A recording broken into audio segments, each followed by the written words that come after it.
Hey, Andrew. Yes, Steven? You know how we romanticize the days of going out to our local video store and sifting through endless amounts of movies, searching for our favorite films, and maybe even finding some hidden gems? Oh yes, I know it all too well. That used to be my favorite thing to do. Unfortunately, everything is online now. Well, what if I told you that there was a place online where you could get some of them same thrills as going to the video store? Are you talking about Orbit DVD? I knew you knew what I was talking about. Orbit DVD is located in Asheville, North Carolina, and online with OrbitDVD.com, they bring you everything your physical media heart desires. Yeah, they have an awesome website that stays up to date with the latest releases from all of your favorite boutique labels as well as studio releases. Not only do they carry American labels such as Criterion Collection, Severin Films, Vinegar Syndrome, and Warner Archive, but they get routine shipments on imports from companies such as 88 Films, Arrow Video, Imprint, and so much more. And with the option to sell or trade your used copies for cash or store credit, they really bring that video store vibe to you. So go to OrbitDVD.com and stock up on your Blu-rays. And tell them Chasing Labels sent you.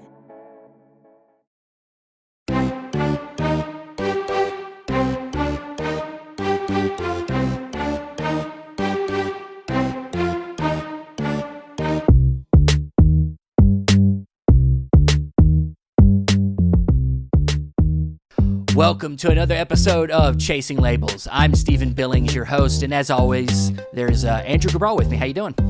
Doing good, Steven. How are things going with you? Oh, just good. I got a baby on the way, pregnant lady upstairs. Life is great. Fantastic. Fantastic. Yeah. But this is, once again, another episode of Chasing Labels, brand new, spy number 52, which I'm glad I got that correct because I keep losing track of all these numbers. When you get so many episodes of Chasing Labels come at you every week, you sometimes forget how many episodes you have. Just like your movies, you forget what you got sometimes. Yeah, when you go on the podcast feed, it's not. It says like episode 100 and something or whatever. It's because we did another show before this one, and it's all in the same feed. Yes. So it's counting all of the episodes we've ever done, and not over just 100. Yeah. And not just Chasing Labels. Yeah. But this is a brand new episode. It's an exciting episode for us personally. Today we have a very special guest on. Stephen, please introduce our very special guest. Well, we have a filmmaker, producer.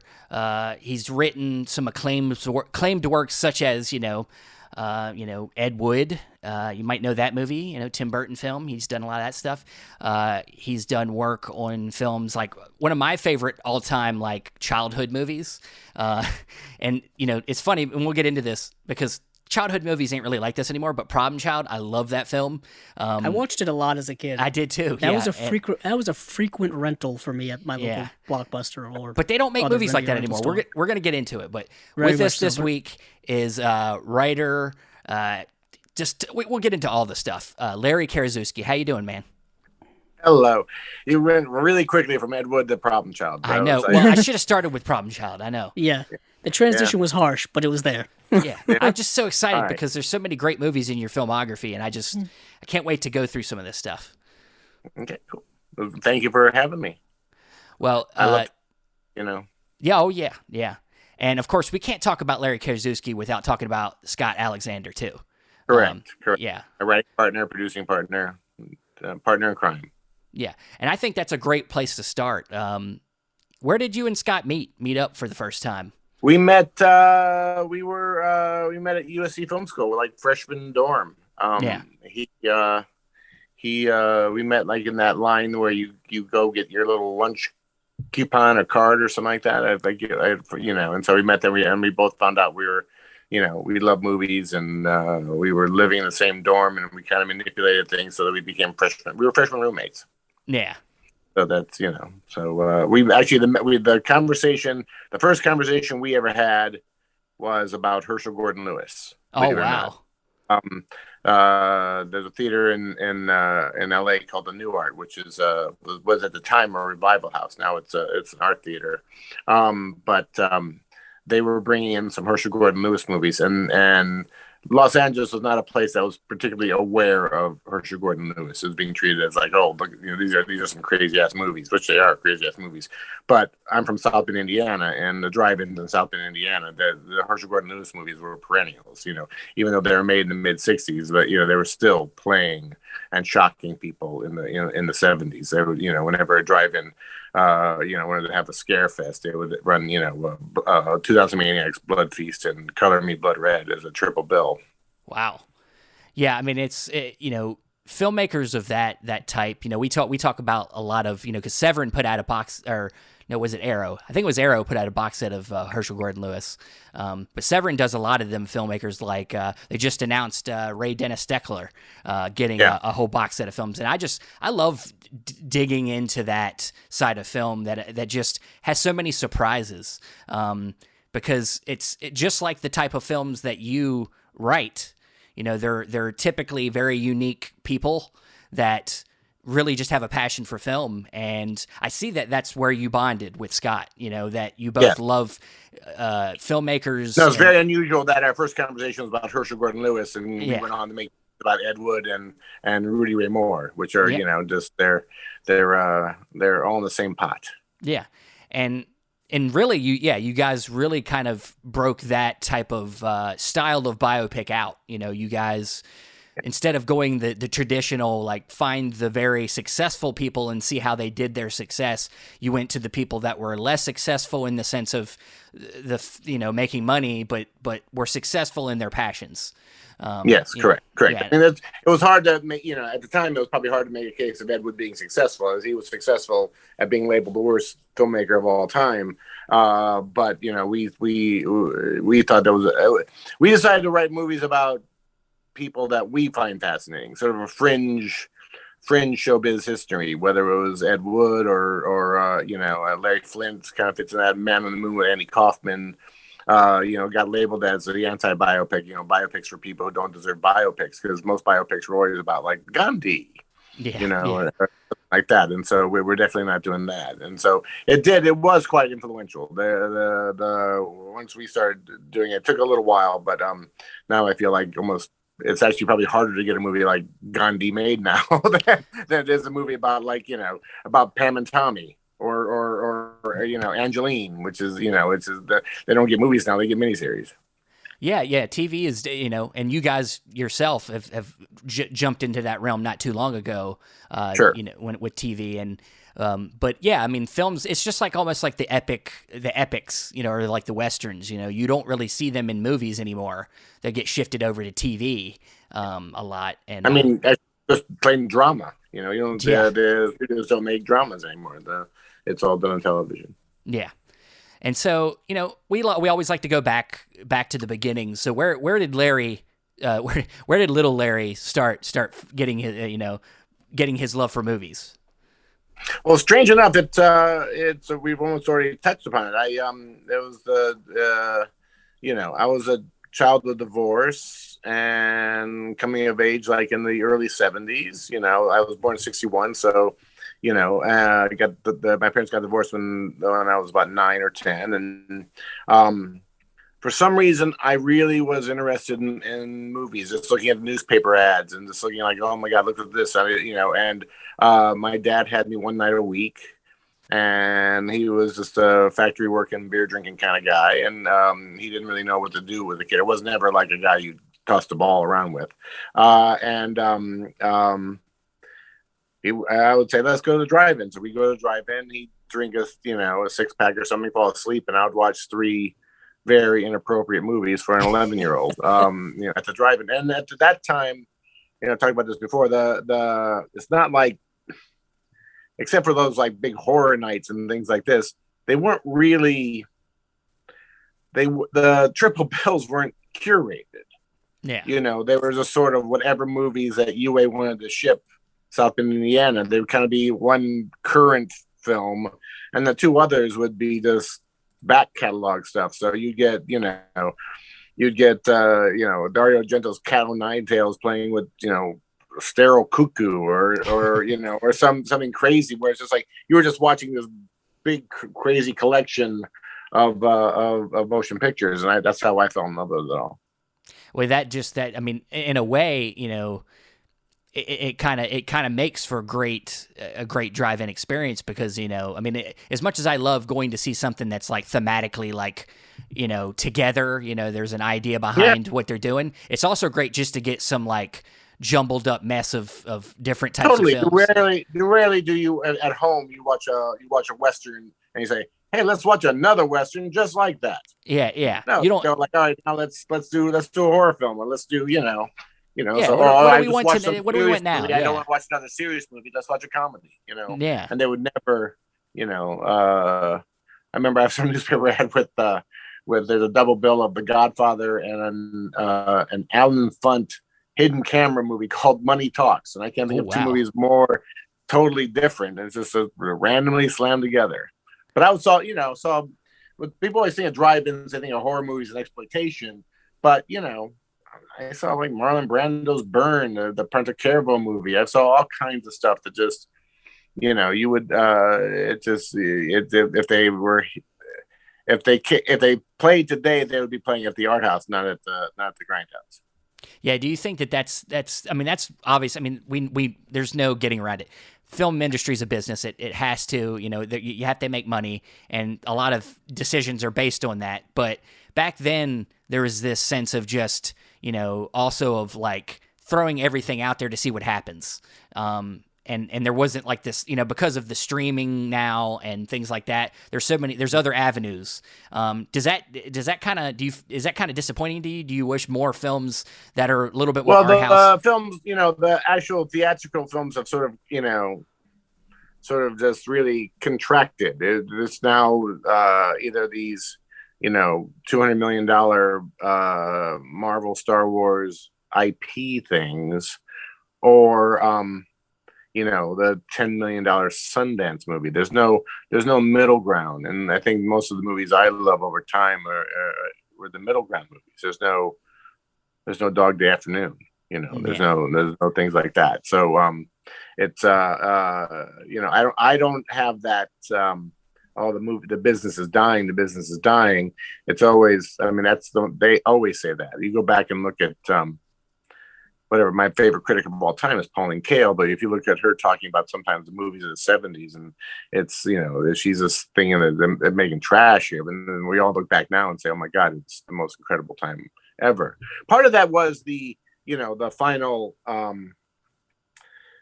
destruction of the code. And so you just had this time, there was this weird time, about a 10-year period, where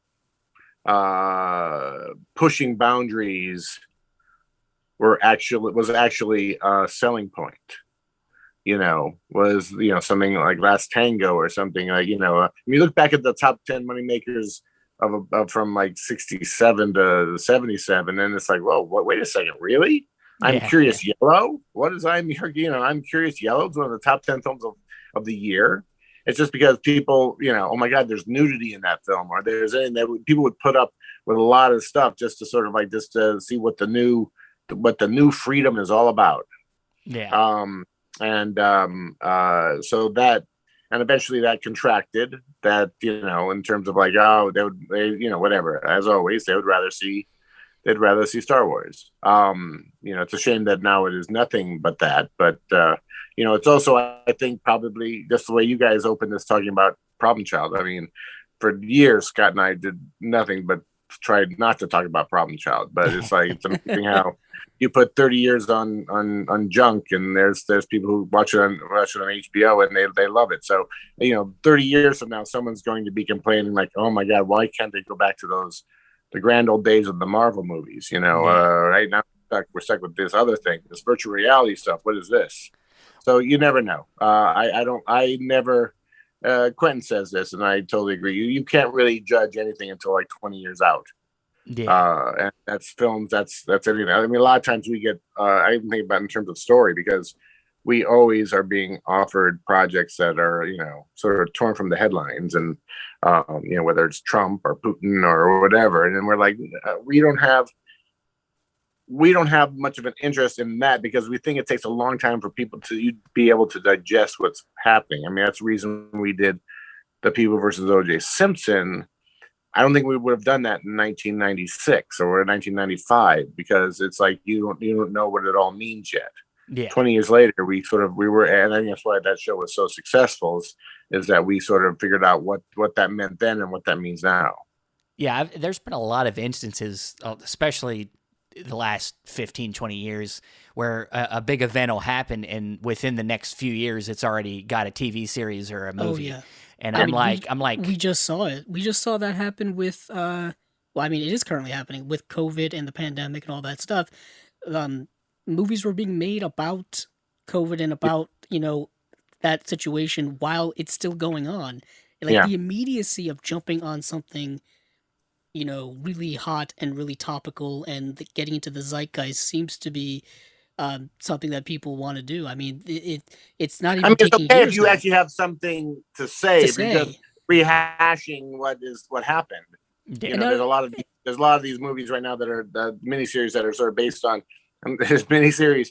I like it how there's an 8-part miniseries based on a 8-part documentary series, and then you go, it's like literally you're seeing this the exact same thing but done with an actor, and it's kind of yeah, like, well, I'm not sure what I gained from that. No, because they're just kind of retelling the same story in a different Yeah, lens or in yeah, a different filter, and it's right. like maybe that's more digestible to audiences, and that's what they're Maybe. thinking about. Right. Uh, but it doesn't really change any of the information or anything like that. But when it comes to kind of world cultural events, like you just mentioned, the OJ trial happened in the mid-90s.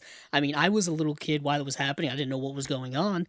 But then there's a whole generation of me and Steven and younger people who have no idea about the OJ trial, like or anything Right. like that. So seeing that miniseries got them to go back or got them interested in going back and checking out all the information Yes. because it was 20 years after the fact. Well, We we have always knew there were all everything. two audiences for the show. There was an audience. The audience was people who lived at the time and remembered every single thing that happened. And for them, you sort of had to tell them like things they didn't know, things that they, oh my God, that's why that happened. And then there was also people like you were just saying, or the younger people who, are my kids or whatever, who need to be told the story and actually laid out in a chronological way that they understand what exactly happened. yeah, yeah. And do you find the struggle? I know this is a struggle for any kind of TV or film. Did you struggle, you and Scott, staying in the realm of facts versus entertainment? Like I know that's a thing with things that are based on No, I reality. mean we don't. license. I guess it's kind of a struggle, but Scott and I, this is kind of what Scott and I do. So it's not, and it's become second nature now. We sort of know our what we like. We know instantly. You know what I mean? So it's like when we Scott and I have a shorthand that I'm working on something right now. I can't really talk about it yet, but it's there's I think the person that we're working with really appreciates the I guess it's called clarity of vision, perhaps. So saying like, no, this is what it's because we don't really see a reason to just change stuff just to change stuff. Yeah. We see there's a reason to combine 3 incidents into 1 incident. There's a reason to one thing happened in 1971, the other thing happened in 1973. Well, we're just gonna have them happen in the next scene, because a motion picture is different than life. I can't present a film of life. People always say, well, it's a maybe a documentary. Documentaries are the same thing. It's not like documentary. Anytime you put anything on film, you are manipulating and having an agenda, and you are so if you've got a close up on one item and not a close up on another, whether it's a documentary or a fiction film or a nonfiction film, it's sort of you are structuring it in a way. And so Scott and I are happy to make drama out of history, but we're not going to make just pointless.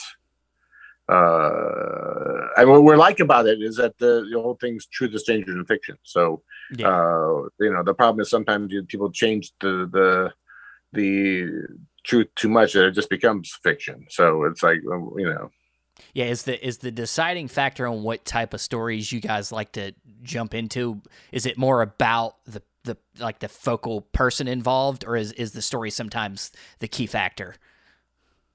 It's a little bit of both. I mean, certainly, when you see something like Rudy Ray Moore, Ed Wood, it is the characters that absolutely pop. Something like The People vs. O.J. Simpson, it's the story that that pops. I mean, O.J. Simpson is not the lead of The People versus O.J. Simpson.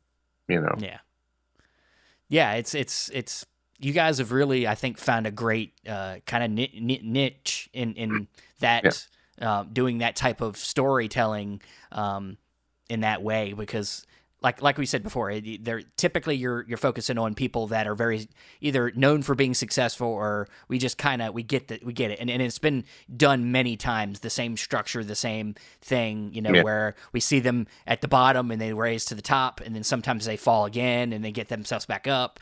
But in your case, it's like you see them at the beginnings and they don't move much after that, but it's like it's the journey to try to do that. That makes them so entertaining. I remember some reviews said the Rudy Ray Moore film, the Dolomite movie, was just sort of like, oh yeah, we know where it's going. I'm like, you don't know where it's friggin' going. It's like the third act of that movie is literally every single character in the film sitting in the back of a limo reading bad reviews. Yeah. You know what I mean? There's no third act where people are rushing the move. Technically there's no drama going on, but it's the fact that Rudy is going to the biggest night of his life and the outside world is shitting on him. Yeah. And he says, fuck it. Like, don't worry about this. We're going to our own premiere, man. And that's all that matters. Yeah. And so, literally that's one of the, I think, moments in film that Scott and I are most proud of, because it's like, I remember Craig Brewer being like, you guys really, we're going, he did an impeccable job. So I'm not, but it was like the idea that when coming to the day before shooting was like, this is really the third act climax of our movie is 7 characters. There's no blocking. It's literally 7 characters in the back of a limo reading a newspaper. And it just it works magically, kind of. Yeah, I feel like I mean, obviously you've had an influence. Like I remember what was the movie Disaster Artist? Makes me think about what you guys do, where they you get to see the process, and you see a guy that really wants to make a good movie, but he isn't exactly equipped to do it. And he's just an interesting, fascinating character. And then at the end, he goes to see his movie, and people cheer, even though it's not, but they see what's great in it, and that's what I think you guys do so well. And another movie that comes to mind that I'm sure you've seen this movie. I think what's the one with Steve Buscemi, Into Oblivion. I think that's Living in Oblivion. Yeah. Not of course about anybody that's real life, but it's about that process of filmmaking, especially in the 90s. Amazing performance in that film by an actor named James LeGros playing a movie star. A movie star. Yeah. It's funny. It's like James LeGros was never more of a movie star than when he played a movie star. He actually, oh my God, you're amazing. Yeah, I just loved how that movie was set up, where it was just like, in like different parts, and you see the different sides of like what it takes to be a filmmaker, like, dealing with actors, dealing with, and of course you've done that on all different levels. You are primarily known for writing a lot of great screenplays, but you and Scott directed, was it called Screwed? Was the name of the film you directed? I really wanted to watch it before this. I didn't get a chance, but you worked with Norm Macdonald, the late great Norm Macdonald. How was that working with him?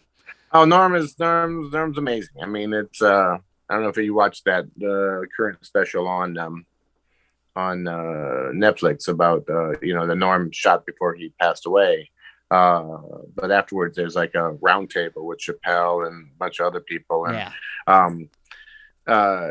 Chappelle talks about how, because Chappelle is also the co-star of the movie, and it talks about how special that time was, where every day.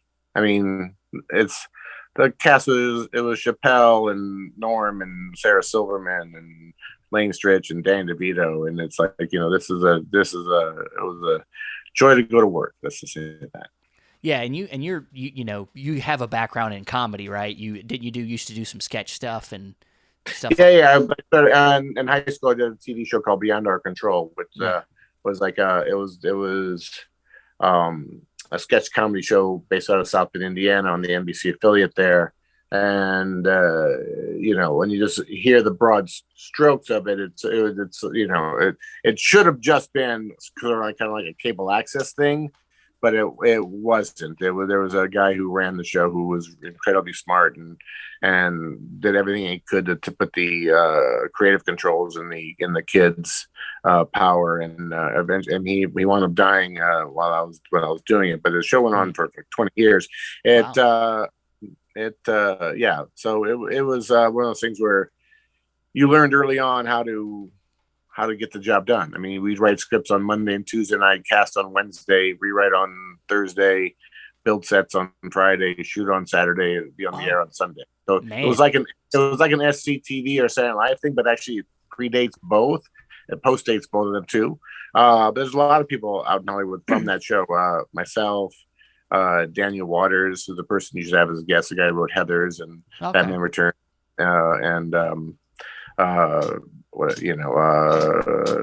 Demolition Man and things like that. He's a smart guy. Oh, but I love Demolition Man.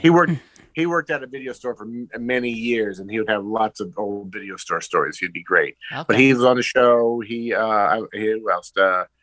Dean Norris from Breaking Bad, the actor. The people who invented Blue's Clues. Oh. Okay. Oh wow. The guy who wrote Adventures in Babysitting. One of the writers of Toy Story 2. Jesus. So there's because we learned, it's all from South Bend, Indiana, but we learned really early how to get it done, and not be precious. It sounded like a crash course in just production, going from A to Z in a very, very well, that's short the thing. amount of like time. most people, there was a weird thing where I think most of the kids who were doing it were all in high school when we do the show. When you went off to college to go to even USC film school, you got there and it was like, it was a bit of a step down in a sense. So we were used to working, with real equipment, Yeah. and no, we're gonna shoot a 10-minute thing all semester. That's really what we're supposed to do. Okay. Well, that's one thing I feel like, especially in today's school system, there isn't. I mean, obviously that film programs are like almost nothing. Like especially. I mean, I don't know about maybe in certain parts of the country, but there's almost no. When I went to high school, there was no AV club. There was no film. Yeah, there was nothing in my high school like that at all either. I think it all depends on the school, really. Yeah, I mean. Yeah, this was not a high school. It wasn't based out of my high school, but it was a program that a local business was doing for the local affiliate and so it was people from. You had to audition to be a part of it, so it was people from all the high schools in the area. Yeah, and the cast changed, every year. But I was on for 4 years. It depends. Really when you entered it. I wish there was more of that going on, man. I think there's so many people that.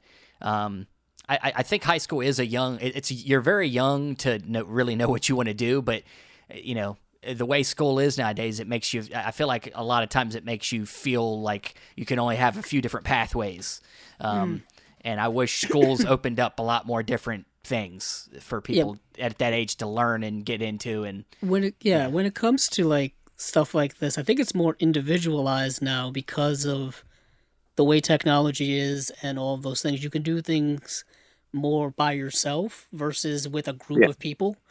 It seems like, with the technology being the way it is, where you can literally record video and sound through a cell phone and put it out there for people to see, you don't really need everyone, to get in on you, unless you want to make it something elaborate. Yeah, but filmmaking, you can do things by yourself. You need but to have filmmaking can be really small or really elaborate, or of course gigantic. Yeah.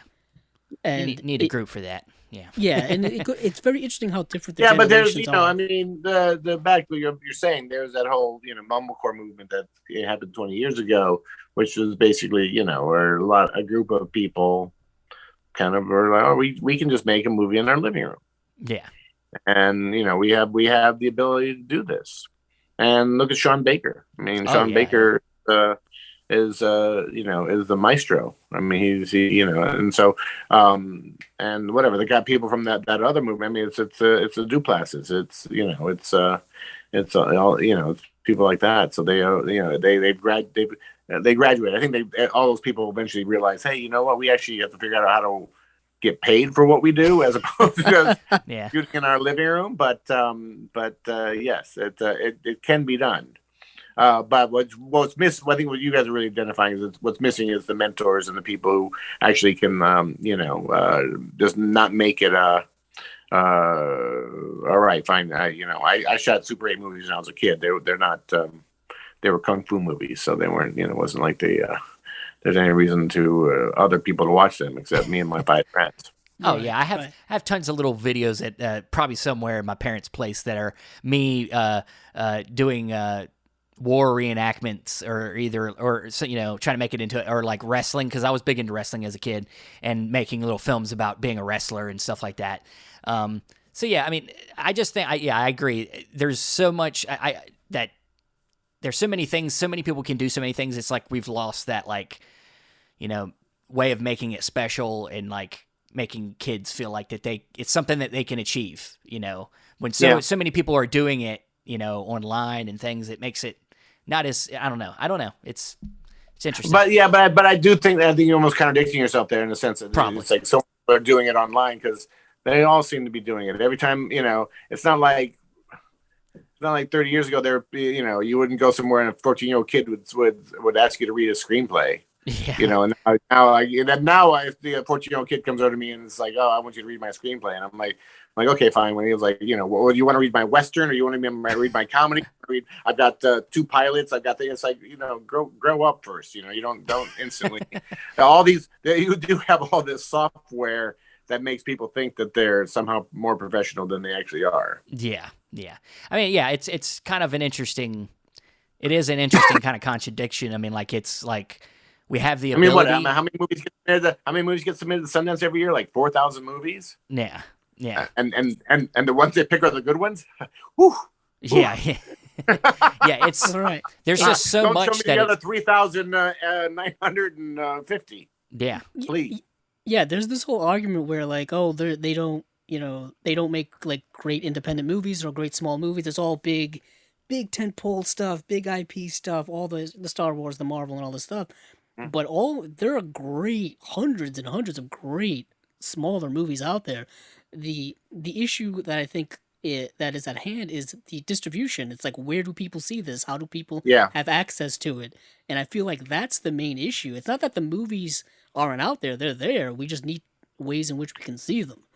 Perhaps if we only had a DVD label that would actually put some of these movies out, maybe then you could have a show about that. No, I don't but know what you're talking about.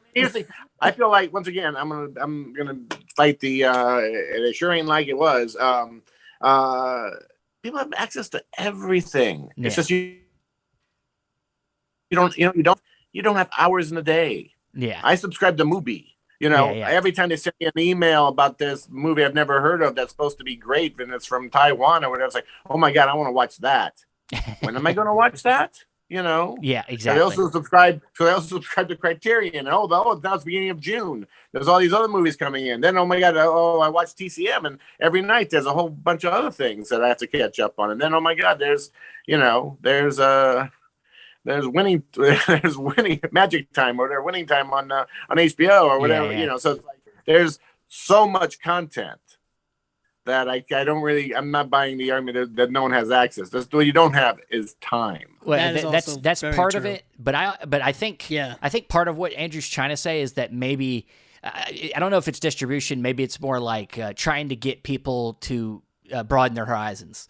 That's people see that's correct. Where the Schrader says this too. It's what you had in the 70s was the audience. Yeah, and because you had an audience who was eager to watch something new, a new vision was exciting to them, the films rose to the occasion. Yeah, there isn't particularly an audience right now that wants it's a very specialized audience that wants to be challenged. Yeah, but things are right now. Top Gun is the biggest movie in the world right now, and that's actually not a terrible thing. It's at least its heart's in the right place. It's a real movie. But I have to be somewhat warmed by Everywhere All Is Once and the crazy ass Nick Cage movie, both doing very well. So those are two very challenging kind of weirdo movies that that the one is I think about to become A24's biggest hit ever or something. Oh, really? So yeah, it is. Yeah, so that's great. It's saying something. So who knows? But who knows? Maybe one positive thing that came out of the pandemic is that with people staying home and a lot of things going straight to streaming and them really paying attention to because they had more time, paying attention to a lot of these smaller films that maybe when some of these smaller films are now making their way out to the theaters, that's what they're deciding to watch. Because I just went and saw Crimes of the Future, Cronenberg's new film, and it's already out in theaters near me, and I'm like, this doesn't typically happen. Like, a movie like this does not come to the theater like wide. Like, and maybe this was something happened positive here, where now they're like, you know what? I mean, I know it's Cronenberg, but not everybody knows Cronenberg, especially newer film fans. Something positive happened here, where they're like, you know what? If we put this in theaters, and because of the I guess you could say the controversy happening around the film, could spark people to go see this movie. And yeah, that's was it there? What's that? Was anyone there? Oh yeah, it was. I was surprised. I was so surprised at how many people were actually. It had to have been at least half full. And this was that's great. Yeah, and I was like, I heard it was half empty actually, but maybe that's just me. Well, there's that too. There is that too. They were spread out though, so I couldn't really tell. But it was great to see all different types of people there watching this weirdo Cronenberg movie. I just hope that this continues. I hope to see, as you said, some of these middle tier films start to get made more and get an audience. And it's great to see it. Okay, cool. Let's talk friggin' crazy DVD labels and all that kind of stuff. You want to talk some movies? Well, we can do that. Yeah, let's talk movies. Let's talk some random movies here. Go ahead, Andrew. Get us started. Okay, yeah. Well, let's dive into, I guess, what our usual main show is. Well, we have our guest here, Larry, who has contributed to many of the things that we've talked throughout the show. I'll say it real quick. Trailers from Hell. He's done tons of commentaries for Trailers from Hell that you can go on YouTube and watch. And they're great. They give you a nice little context of a movie in a small little pack size that is great. And my specialty there, it's come over time, is sort of the holy shit, what's this movie? I never heard of this movie. I mean, I'm more of like really digging deep and finding stuff that nobody else is talking about.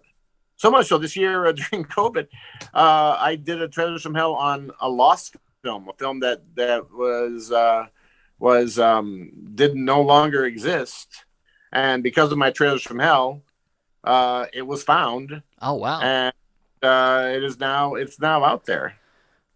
Well, that's great. I mean, I don't know whether it's a good thing or a bad thing. It's a movie called Last Foxtrot in Burbank. It was a X-rated parody of Last Tango, made by Charlie Band. And it's a weird little comedy, and it was like Charlie Band's first movie. And they found a negative in a vault somewhere. Charlie Band did, and Charlie Band said he no longer had a copy, and I think it was UCLA Archives wound up having that place. They don't even huge. know where they came from. Yeah. You did it, man. You sparked it. I know. We know it was you. Yeah. Of course. Yeah. Another X-rated film makes its way out there. Yes. Exactly. From the vaults. Thank you. I mean, here's the thing: it's barely X-rated. It's a goofy ass comedy. It wouldn't be X-rated today. It's just silly. Yeah. All right, Andrew. Well, tell us our first release you want to talk about. Well, last week we forgot to talk about some Warner Archive stuff, and they're having 2 releases coming out in July. One is The Frisco Kid, starring Gene Wilder and Harrison Ford, and the other is The Adventures of Don Juan, starring Errol Flynn. Two completely different films at completely different ends of the spectrum. I could not say that more accurately. Steven, I don't know if you got to see either of these, but yeah. I got to watch both of them, and The Frisco Kid is interesting because it's, it's Harrison Ford post Star Wars, and pre Indiana Jones, and he is like a bank robbing cowboy in the West, and he and Gene Wilder are going on.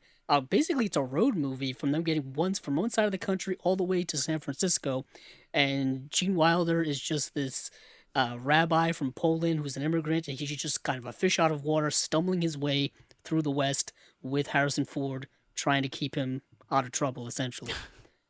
Yeah. No, I never saw it either, and I was around when it came out, and worshipped Gene Wilder.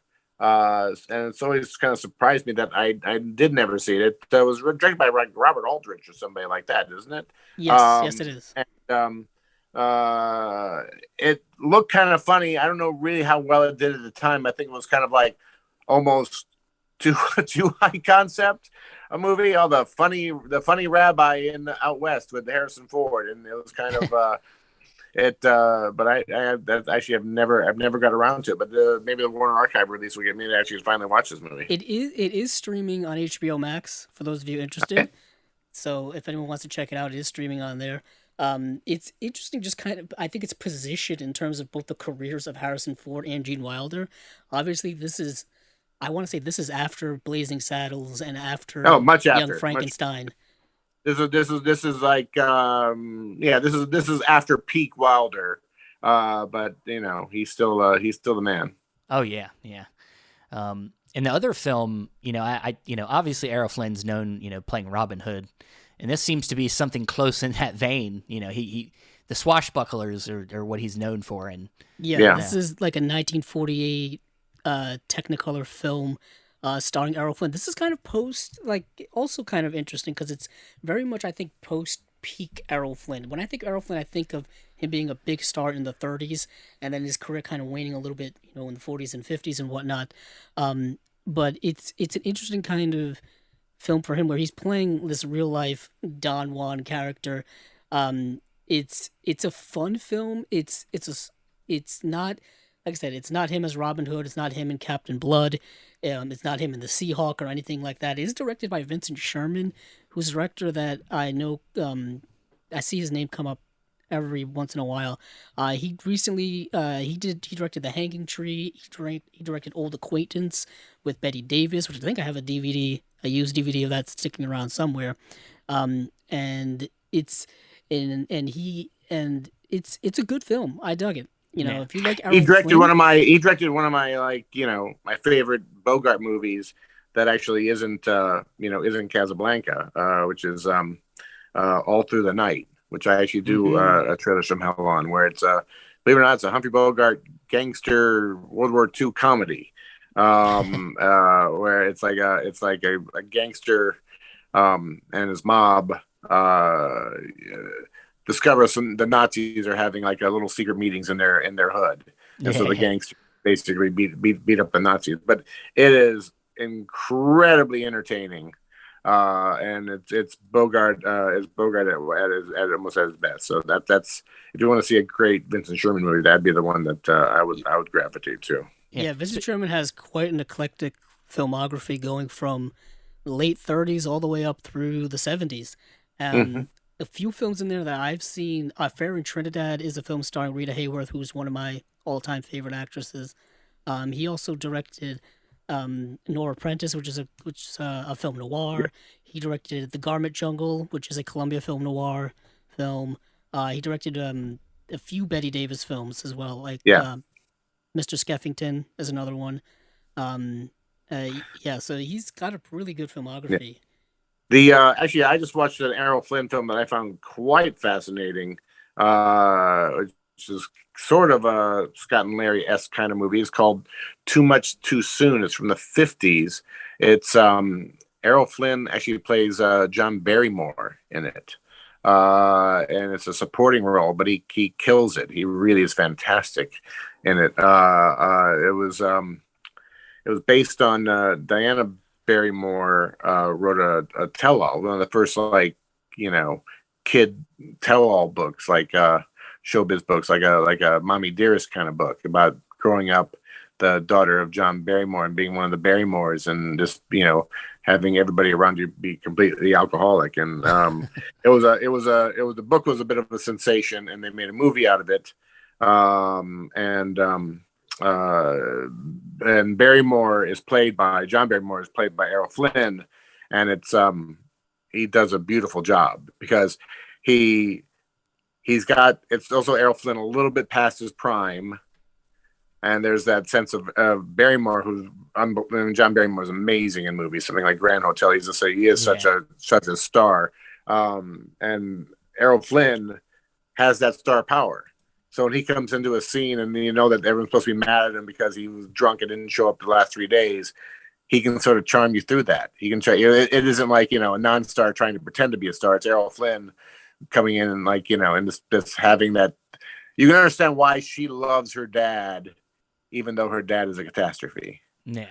So I'd be hard pressed to actually say it's a great movie or maybe even a good movie, but it's really worth seeing for Flynn because he's quite amazing in it.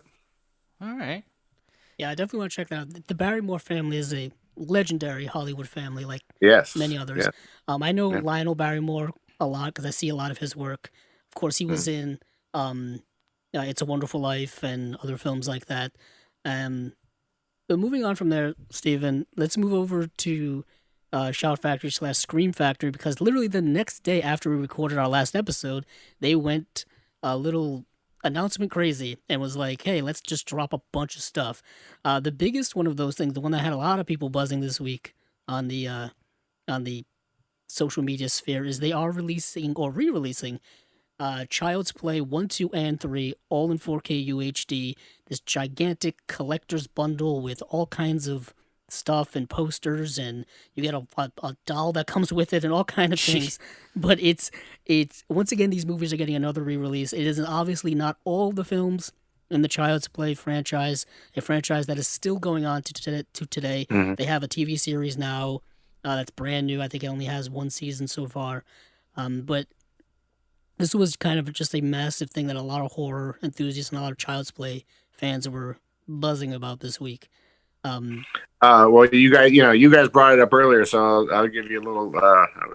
I would hardly call it an exclusive, but when we were making the Problem Child movies, it was also when they were making the Child's Play movies, and so we always wanted to do a combo, sort of the Abbott and Costello meets Frankenstein of Universal's horror franchises, and sort of and it was a Problem Child's Play, and it was see Junior up Chuck, and it was like basically Junior the bad kid, getting in one-on-one battles with this doll that was going freaking crazy. So we always thought it was a dandy idea, but it never happened. I think you could still make that. I think that you need to get on that. In a way, Junior looked like Chucky, like the way he dressed with the overalls and stuff like that. Totally. I don't know if that was a conscious choice by you or just no, it wasn't a conscious choice. It's just it's just Michael Oliver is one of a kind. Yeah. Is there ever a chance that Junior gets a sequel as an adult? Like I gotta bring that out there. Oh gee. Those kind of things. Every once in a while there have been television pilots that we have absolutely nothing to do with. The last one, it wasn't terrible. But what's funny is Junior. The reason why the Problem Child movies have any kind of following, and is that there is a punk rock quality to Junior. He is not. I mean, the other child star at that time was Macaulay Culkin. Oh, yeah. And Macaulay Culkin had a certain movie star charm and ease to him that Michael Oliver didn't. And Michael Oliver was Johnny Lydon. Michael Oliver just tore the shit up. A lovely man. I mean, he's an amazingly great guy now. He's just a phenomenal person. He's great. But so when you lump Problem Child in with like Dennis the Menace or anything like this, they're different animals, and that's why I think the people who were 10 years old and watching it, it was different than when Mom put on Dennis the Menace. She put on Problem Child thinking she was just putting Dennis the Menace on, but you were like, you sort of were watching this kid's movie and you knew you weren't really supposed to be watching some of this shit. It was leading you down the bad path. And so the TV series just turned him into a bad kid. More in the bad. He was more like he made him cool. They turned him. He was more. It was really more like young Ferris Bueller. Like he was like kind of like he had deals going on all over the place. He became too self-aware. Yeah. Yeah. So but that I don't actually see.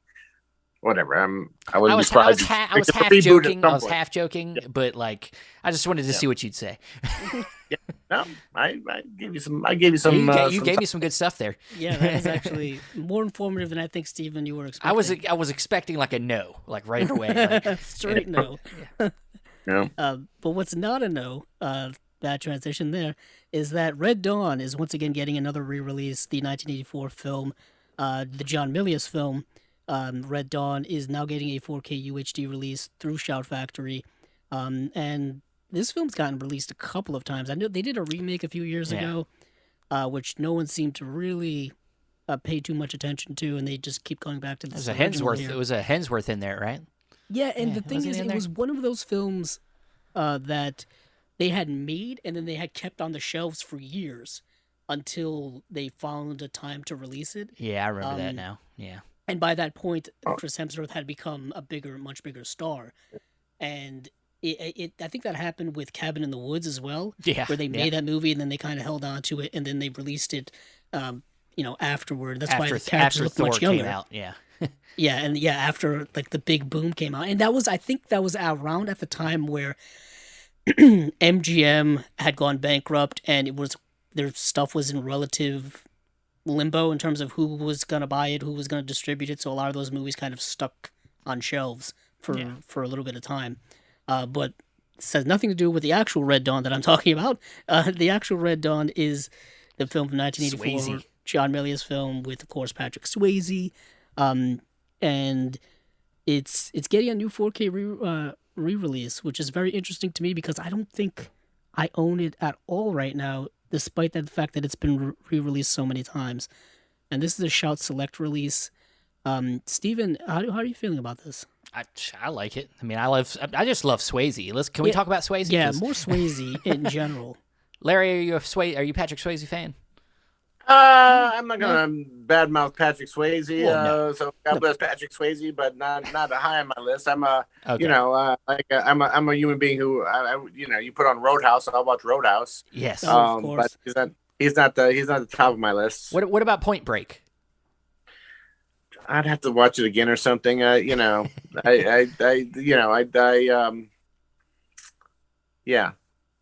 Wu Fong. He's got an eclectic. He's got an eclectic, filmography. Yeah. I guess I'm not gonna. The thing I would like to revisit is I have not seen the Coppola gigantic recut of The Outsiders, which is now 4 hours long or something like this. And so I've only seen the theatrical version of The Outsiders. It's good. I would love to see the long version with, and once again revisit all those people in that movie. That movie, star-studded cast. Yeah. Crazy. I got. You're saying that the Coppola thing is good. The Coppola thing. Oh, it's good. Yeah, it's good. Yeah, I watched it. I got the Studio Canal release, the 4K. It's good. I like it. All the extra stuff that's put in there really helps. Really. I think it really adds more emotion. And the movie's already emotional, but it's like it adds a lot more, especially when they're on the run at the end of the film. Some of that stuff is really good. It adds, and it just looks beautiful. The new restoration's beautiful. It hasn't been released yet, but we did talk to the restoration supervisor, James McCoskey, that worked on it, and he's working on all of Coppola's stuff. And he's doing great work over there. And he's the archivist for American Zoetrope, so we got to talk to him about Coppola's work. Well, Coppola certainly does, but has lots of work for him. This man never Yeah. stops cutting his movies. No, Yeah. yeah. So wait, so I'm reading between the lines here. You're saying that you're almost making me feel like I should hold off to watching The Outsiders. So I should, because in a year I'll be watching it some other way. Correct? So, It's already out. It's already out. Okay, fine. Well, Yeah, I don't okay. see. I don't know how much more footage they've got left to put into the movie. I don't know if they could do anymore. Oh, yeah. Francis will find some. Francis will find some. We talked about. And it has a that, different score too, doesn't it? It has like a different kind of soundtrack than Maybe I don't remember. Okay. Well, All right. I specifically mentioned how much I like Coppola's work that doesn't get a lot of spotlight, like Rumblefish. I really like a lot. Rumblefish is actually one of the masterpieces. I mean, I would Yes. put it probably immediately after The Godfather's in Conversation and probably Apocalypse Now, whatever. Those are the like 5 greatest movies of all time. Rumblefish is the one after that. I mean, Rumblefish is just wow. Yeah, I was so happy when that finally got a Blu-ray release through Criterion because I found like a used old DVD release of it in some store somewhere, and I was like, I'll watch it. And I was like, I can't wait to watch this. And I watched it, and I was like, this movie's amazing. Why is no one talking about it? I'm going down a rabbit hole here, but because I just watched Wild Things, but Matt Dillon, Rumblefish. Yep. Man, Yeah. it's just, Yeah. he's so good. And I watched Wild Things, and just watching that movie again for the first time in a long time, I was like, this is better than I remember, actually. Yeah, I always recommend people Gus Van Sant's Drugstore Cowboy. I think No, it's a Drudge great Cowboy's film, fantastic. Yeah. Fantastic. and that finally got a Blu-ray release through Imprint earlier this year, and I snagged that up right away because it was just a no-brainer. I think that 'cause I had just the went out DVD of for print. I think years. that limited edition just went out of print, It too. must have because Yeah. it was kind of the best way to get it so far. Yeah. So John Milius's Red Dawn is getting a 4K re-release, and there are some other Shout Select releases that are happening. Some kind of random films, but that's kind of okay. Last Days in the Desert, which is a film starring Ewan McGregor. I guess they jumped on that Star Wars Obi-Wan Well, Kenobi they were like, train. he's Jesus on TV right now. You got to get the Jesus movie. I out. guess so. He looks but like apparently Jesus. He's He looks not like Jesus Obi-Wan. in the movie. I remember when this movie came out, and I was like, is Ewan McGregor playing Jesus? I guess not, but kind of. It's weird. They're gonna. The Star Wars fans are gonna get confused and buy this movie, thinking it's another Obi-Wan Kenobi movie. I guess so. It's already been out on Blu-ray. I think this is just a re-release. Yeah. The same with A Walk in the Woods, starring Robert Redford and Nick Nolte. I remember when this movie came out a few years ago as well. Then Learning to Drive. I was remember with the seeing this the Blu-ray. director of that film last night. I was Oh, with, really? Wow. Ken Kwapis. Ken Kwapis, his son and my son are in a band together by an artist named Dejan. And they've been out on tour. They also produce his work and stuff like that and help write it.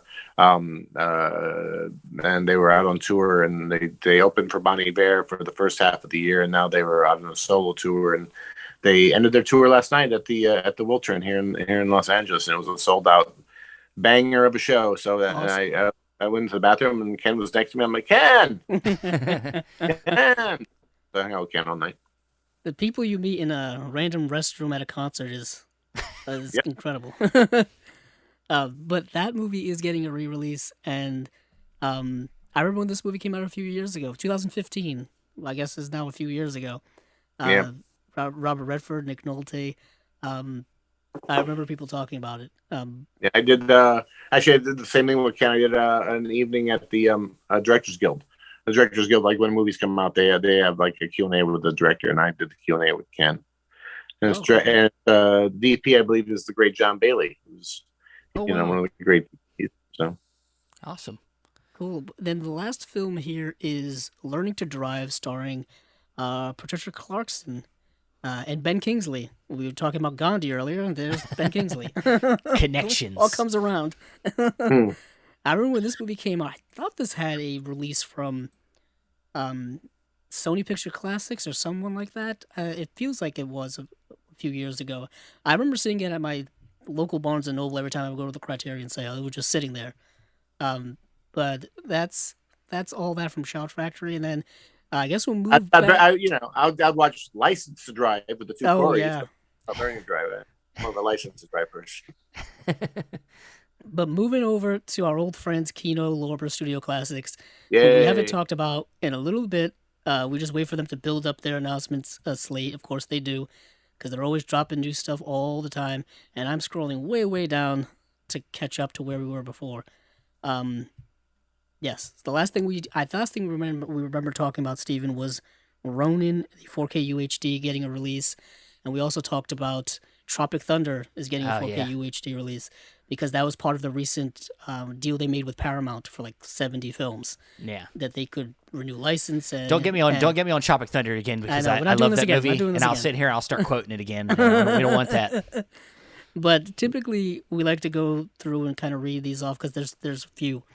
There's a film here called Made in Sweden, which is being put out by Code Red and team up with Kino Lorber Studio Classics.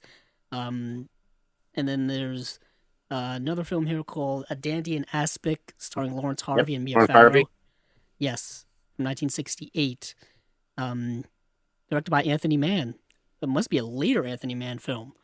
Yes, well, I think one of the last, It obviously. must have been because I was watching Bend of the River the other night, which is Anthony Mann's Jimmy Stewart team up. I think that was the second team up after the Naked Spur.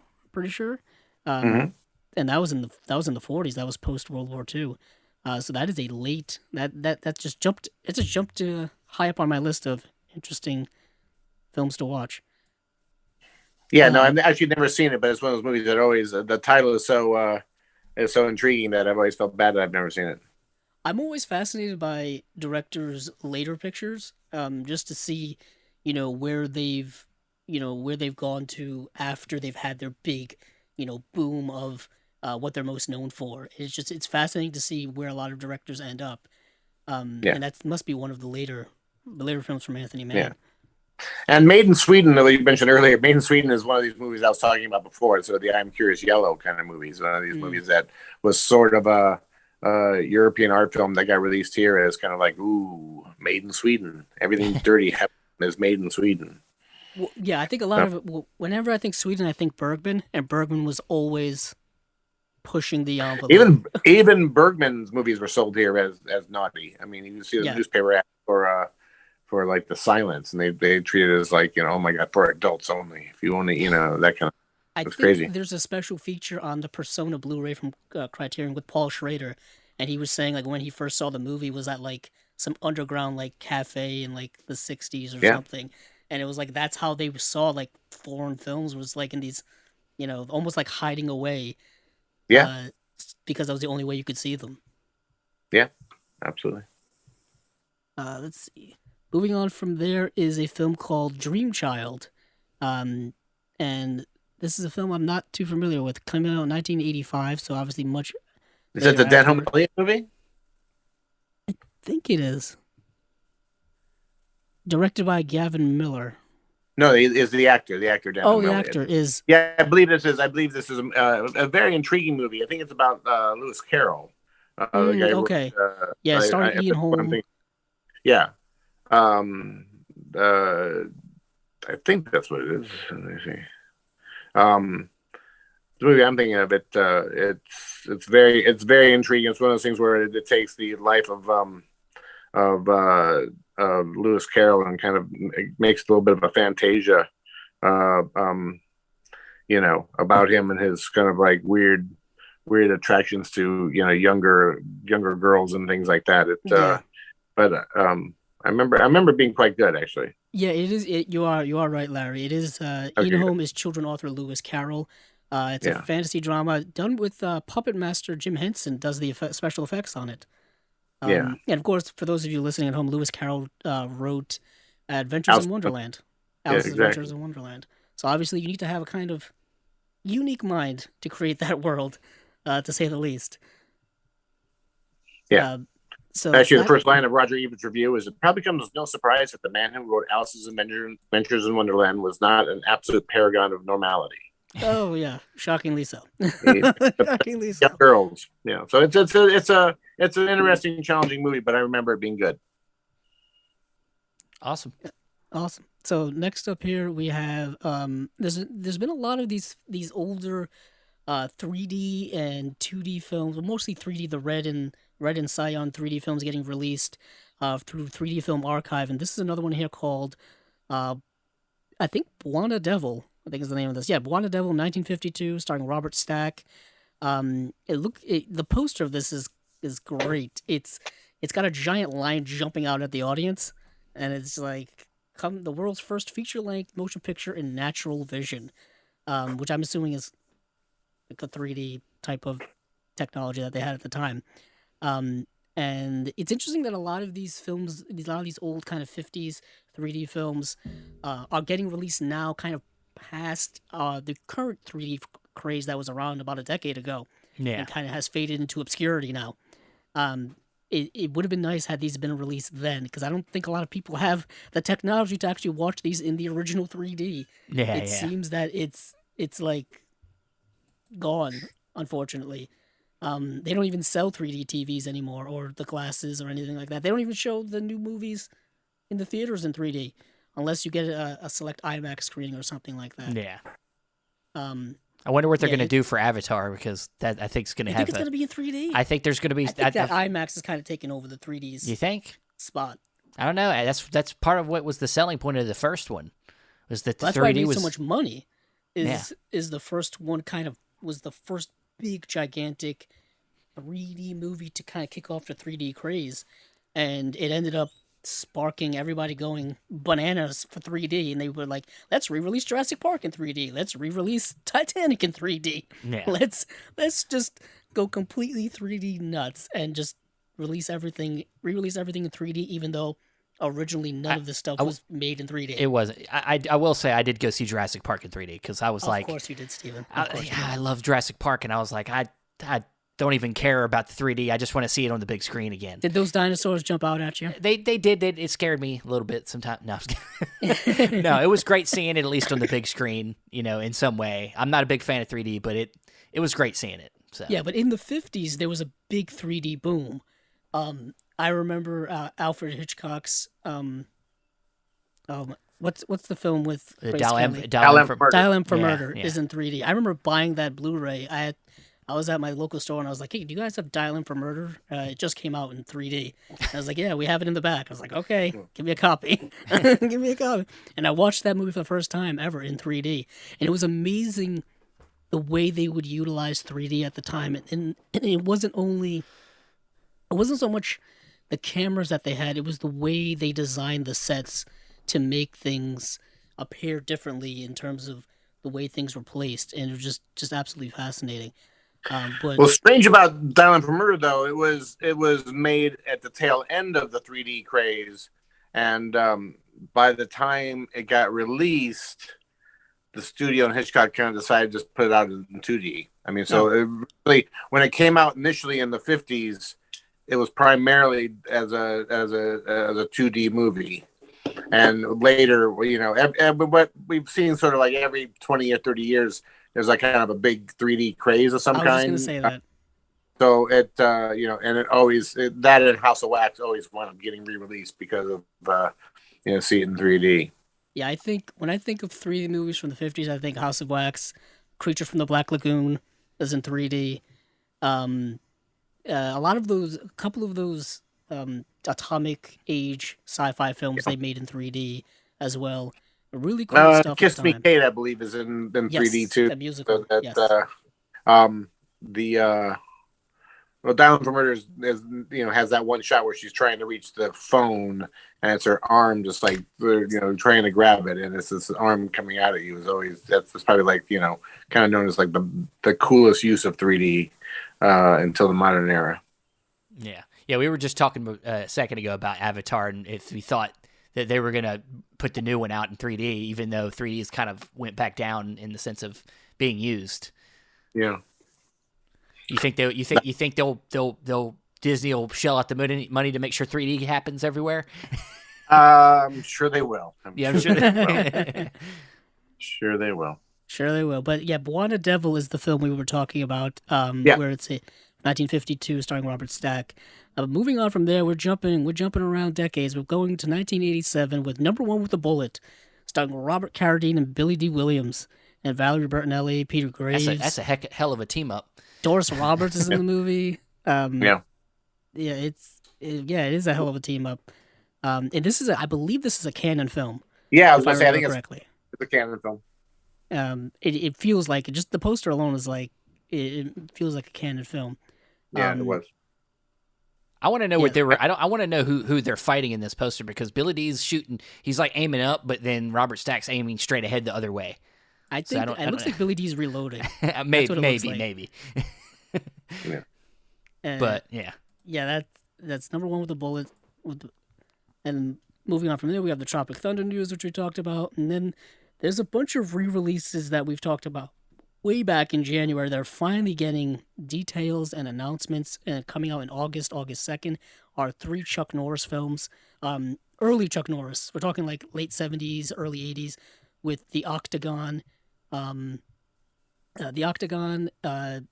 Guys Wear Black, and then A Force of One. And this was like, these are the films that kind of launched Chuck Norris's career, his action movie career. And then, of course, in the 80s, he would do, we just talked about canon films, he would do a bunch of canon films. And then, of course, Walker, Texas Ranger in the 90s. Classic. So these films are all getting Blu-ray releases in August. And they're all getting 2K masters. They're all getting new commentaries. It's a Chuck Norris marathon, triple feature. speaking of stuff I don't really care for, I don't really care for Chuck Norris stuff. Really? I mean, my dad made me watch Walker, Texas Ranger my whole childhood, and that was enough for me. Great man, though. I like him, but I remember his I remember Walker Texas Ranger in the 90s. I remember, of course, his I guess most recent venture was selling the Total Gym, doing those infomercials. Total Gym, yes. I remember the Total Gym at the local sports stores and people testing it out. Of course, I think his wife's taken over most of the commercials now. I think. Of course, yeah. I mean, he hasn't done much in terms of movies lately. I mean, nah, he I think he showed up in the pops in every He's Expendables. 1,000 years old. He's Yeah. You don't want to see him, yeah, I guess. you don't want to see him beat up people anymore. I mean, I we knew him in the 70s as he's got that great last 15 minutes of and what used to be called Return of the Dragon, but the actual title is Way of the Dragon. Yeah. In the Roman Colosseum, and nobody actually thought like even though he's a karate champion, when you went to the theater, Bruce Lee was going to kick his ass. But what's great about that is the way Bruce Lee honors him, even as when he defeats him, he honors him. The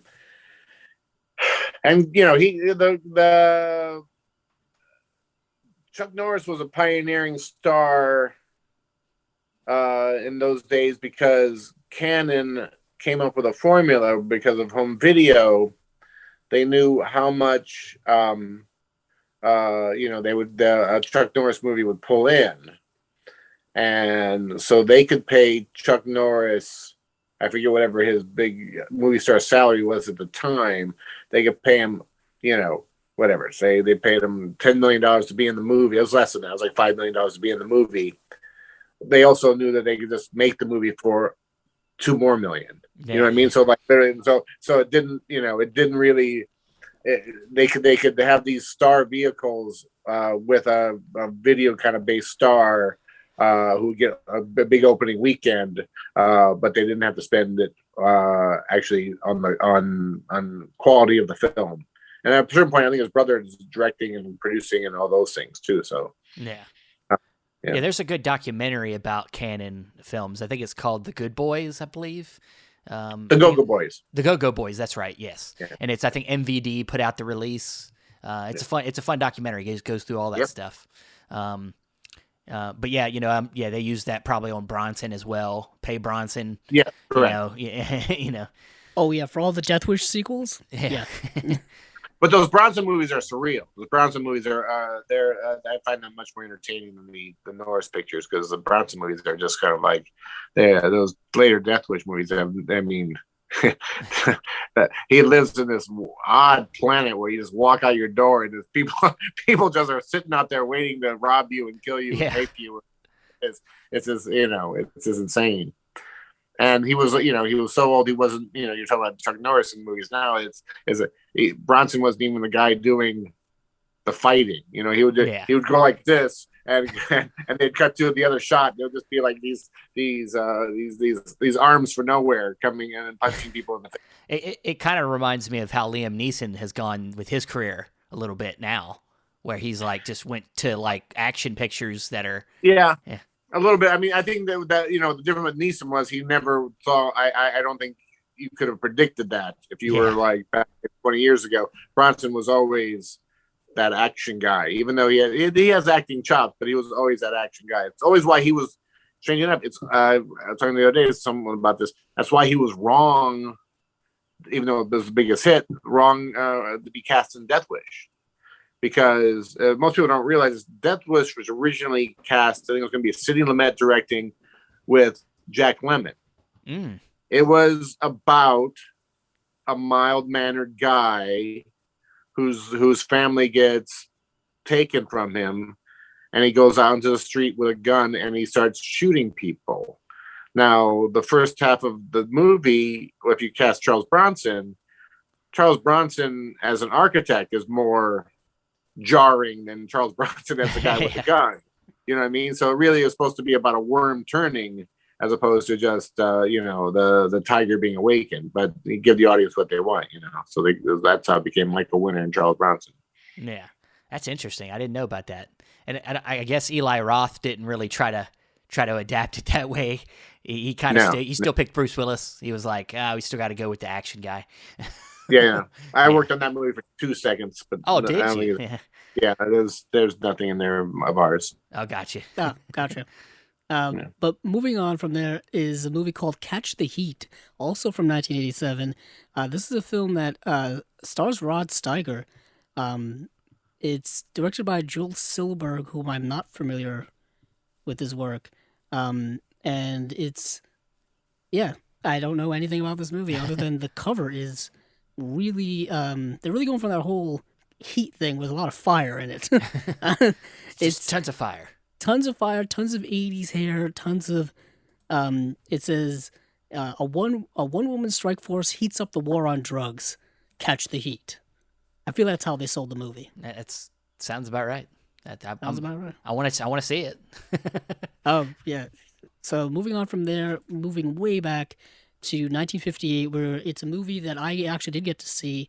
And it's an MGM film, and it is Lonely Hearts, starring one of my all-time favorites in Montgomery Clift and Robert Ryan, and Myrna Loy is in the film. I believe this is based off of a play.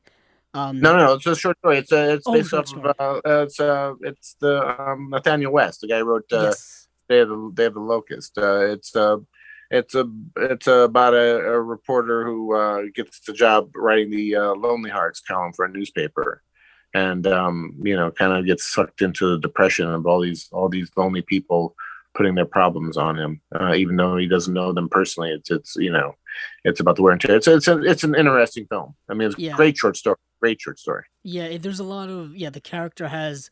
I mean, I guess in modern language, he's an empath. He has a lot of empathy for a lot of people. Correct. And it kind of drives him downward and downward and downward. And Montgomery Clift, at that point in his career, this was post after he had gotten in a horrific accident. So it's very interesting him playing like a kind of broken character when in reality he's a very broken individual. So that comes across on screen, I think, very, very well for Montgomery Clift. It's a later film for Myrna Loy, who, of course, was in all the Thin Man films. Her partnership with William Powell on screen was legendary. Maureen Stapleton, who's an actress I don't know much about, was incredible in this film, and I believe she was nominated for Best Supporting Actress Oscar. And she won eventually. She won for Reds, didn't she? I think she won for Reds, but maybe you're right. Yes. Yeah. Come on, man! You work for that place. You work for no. I was you should know. You should everything. know the whole history of the Oscars. I thought that was like a requirement, probably. No. No, obviously not. But yes, she did win for Reds, and she was nominated for Interiors too, I think. Yeah, for Airport and Interiors and Reds. Yeah, and she's really great in this film. And she is one of the people who write in to Miss Lonely Hearts, and it happens to be Montgomery Clift, and he reaches out to her. And she's a woman dealing with a lot of issues in her personal life, a very, yet again, kind of broken person. It's very, I thought, great film. I'm just a big fan of Montgomery Clift. And Robert Ryan in this film is just kind of, from the very beginning, is a scumbag guy who runs the newspaper. And and he's just relentlessly unmerciful in dealing with both Monty Clift's character as well as his wife's character, Myrna Loy, and they have a toxic relationship, very toxic, and it comes across on screen very, very well.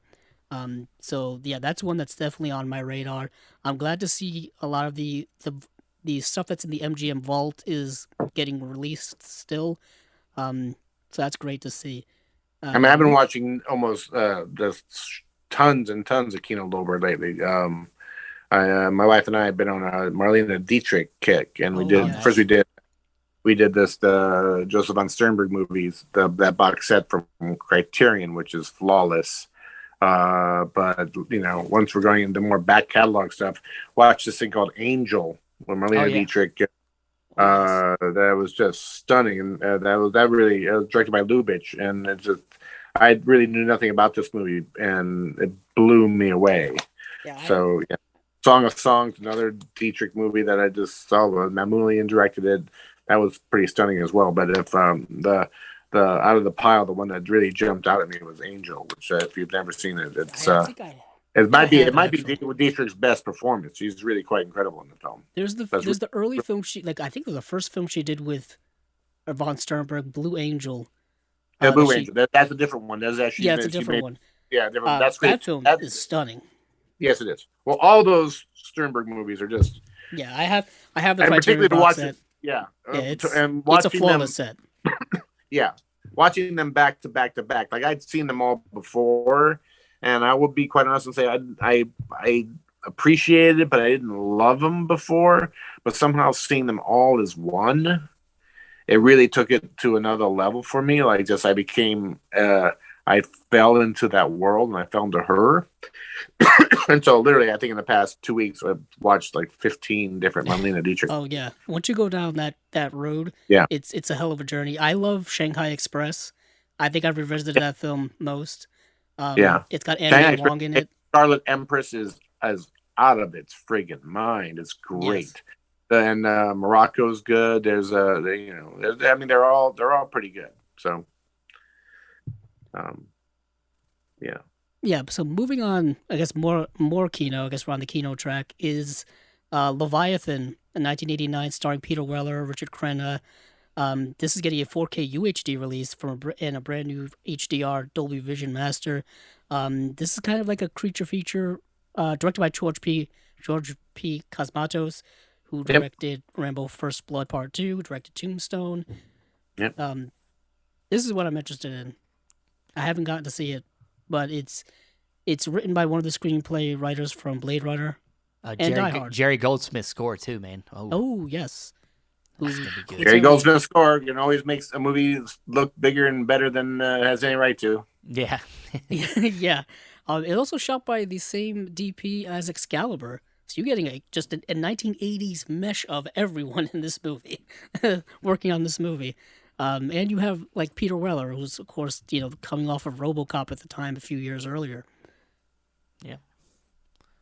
And there's a couple more films. There's a Robert Blake film here called Electra Glide. Glide in Blue. That's an amazing. That is the only film directed by. I'm doing all this off the top of my head, so. Oh no, you're good. No. But he it was the guy who was actually the record producer and manager of a rock band called Chicago. So he really was a super ambitious dude, and he tried to make sort of the ultimate motorcycle cop movie, and it's real headsy. And I have the soundtrack. I've got this gigantic soundtrack collection. I have a soundtrack for Electric Glide in Blue, and it's probably one of the most elaborate packaging jobs ever. Where there's posters of the motorcycle, there's posters of from the film, there's posters of the product. I mean, it's just like, and there's lyrics, and it's really just gigantic package. But I can't absolutely say that the movie works 100%, but it's trying. It's one of those 1970s movies where it's like it's technically a cop movie, but it's trying to be Easy Rider and everything on top of it. It's trying to be a big something. So I would say that's definitely worth checking out. Electric it Light. is. Sounds like one of the movies you'd have watched at the drive-in. Definitely. Yeah, Yes, but it's 1973. I think it was like UA released it or something. It got a real release. It didn't quite happen though. You know, what I mean, I think that this guy thought it was going to be acclaimed as like best picture of the year, and it didn't quite happen. Yeah. But it's got a lot of good supporting stuff. There are people, big advocates of this film. Oh yeah, it Big is getting quite a release here. Brand new 4K master from original camera negatives, getting a new commentary. Plus, there's an older commentary. There's 2 new interviews, one with the actor, one with the screenwriter. In an introduction by the director, James William Gersio, I think is his name. So it's getting quite a deluxe release. That's coming out August 16th. But moving on from there is another couple of... Actually, no, this is one film with 2 different titles. That's why it screws me up. This is Don't Tell Her It's Me, also known as The Boyfriend School, starring Steve Guttenberg, Jamie Gertz, Kyle MacLachlan, and Shelley Long. This film came out in 1990. For some reason, I thought it was an earlier film. It just feels like an earlier Steve Guttenberg film, but no, it's 1990. Is it after Police Academy fame? Yeah, I was gonna say after Police Academy. I thought it was in that same era, but this is a Code Red and Kino Lorber team up release. This is one of those movies where you're turning somebody who's kind of like like he's not the typical boyfriend material, or he's not good looking, and then you give him a whole makeover, and now he's the cool guy that everybody wants to either date or hang out with or all that stuff, and that person is Steve Guttenberg apparently. And he gets turned into kind of some cool motorcycle leather jacket wearing guy with I think he has I hair. think it's more like he's got 2 personas. Like he lives life one way, and then he's got another guy. He tries to be cool for some other reason. I never saw this one, but yeah. It seemed like there were a lot of films with that similar premise. Yeah, Let's turn the someone from a 90s zero to a loved that hero. premise. The 90s loved that premise that she's all that, like Yes. the makeover movie, you take somebody that's one thing and try to make them into something else for some reason, usually about being with a boy or a girl. Yeah. But moving on from there, once again, swinging to the other side of the spectrum, going back to 1960 is The Trials of Oscar Wilde, starring Peter Finch and James Mason. This film intrigues me just because it's not only its subject matter, but the fact that it's got 2 really, really great actors in it. And of course, this is dealing with Oscar Wilde and all the stuff that he had to deal with. This definitely intrigues me. It feels like a very play-type film. Like the dialogue is going to be very, very, prominent in it. Yeah, Peter Finch, James Mason. I mean, it's that's good stuff. I've actually never seen. It's pretty amazing. You're actually picking a lot of films I've not seen. I think this one might be based on a play, so it's I think it's That's definitely a popular thing to do, these courtroom dramas and they turn them into their plays first, and then film likes to pick them up. Of course, 12 Angry Men, or tons of them. Yeah, and for some reason when I'm thinking of this, I don't know why A Man for All Seasons pops in my head. That seems to be. Yeah, but that is on a different level. That is like, they made an epic out of that thing. Yes, they did. Yeah. But moving on from there, is yet again this is different. This is Killer Dragon, starring Jack Palance, Fernando Lamas, and Aldo Ray from 1967. This movie looks like a lot of fun. I don't know. I just like Jack Palance. He had a great smoldering screen presence in terms of just like he would just look at you and he'd turn you to stone. I feel like that's Jack Palance. I just like the title Killer Dragon. It's so random. It looks like a very random film. I don't, but of course, like I first came to know Jack Palance from City Slickers. Like that was the thing for us. And I need to get more into his stuff, his early stuff, because I really haven't tried. But he's such a stoic actor. He kind of played a heavy, I think, in a lot of his early stuff. Like he was in Shane. Yeah, he's amazing in he's amazing in Shane, and he's there's a Clifford Odets thing called The Big Knife, I think, where he's like a studio executive, which is kind of amazing. He's also a studio executive in Godard's Contempt, which is really unbelievable. Where he's kind of like giving orders to Fritz Lang, who's playing himself. Yeah, yeah. I was trying to. Yeah, I Died 1,000 Times is another good one. Trying to find one specifically that I couldn't find. Ironically, he was in that movie Barabbas that we talked about, Stephen. Yeah. That biblical epic Barabbas Yeah. that's being put out by Imprint. Um, not interesting casting, him in that movie. But yeah, Jack Palance. If you haven't seen a lot of Jack Palance, is he had a long career. Oh, Panic in the Streets. That's the movie I was thinking of. Panic in the Streets is a great kind of film noir, directed by Elia Kazan, 1950. Yeah, it's a really good film. All right. I'm gonna have to check that one out. I like Eli Kazan, so yeah. I think I'm gonna have to check out at some point pretty soon. So maybe we'll do more. Yeah. Okay. Let's finish up the Kino. You finish up Kino with us, and then. Sounds great. All right. Yeah, I think. Yeah, there's only a few more. Yeah, it's like we'll go through them real quick. They Went That Away and That Away is a comedy starring Tim Conway. Yeah. 1978, the late Tim Conway, I believe he has since passed. Really great comedic actor, Tim Conway. Of course, I think he was known for being in the Carol Burnett Show. Yes, very funny, very, very funny. But he made a bunch of movies, particularly with Don Knotts, like the Apple Dumpling Gang and all those movies. And this was not an Apple Dumpling Gang movie, but it was one of those. They Went That Away. The title says it all, I think. But he's very reliable in terms of being very funny. Yeah, the cover kind of says it all. It's kind of done in caricature and all that kind of stuff. But moving on from there is actually a film I'm very interested in, and that was Little Man What Now, which I did get to watch. This is a Frank Borzage film from 1934. Borzage. Okay. I've heard it pronounced both ways, actually, by people. Okay. I could easily be wrong. No. Yeah, you would know better than I would. Of course, this film stars Margaret Sullivan, and this director has been getting a lot of releases recently, specifically with Criterion. They put out Detour, and then his other film that I can never remember. Did he direct Detour? That's Ulmer, isn't it? Oh, that's Ulmer. Yeah, I'm way off.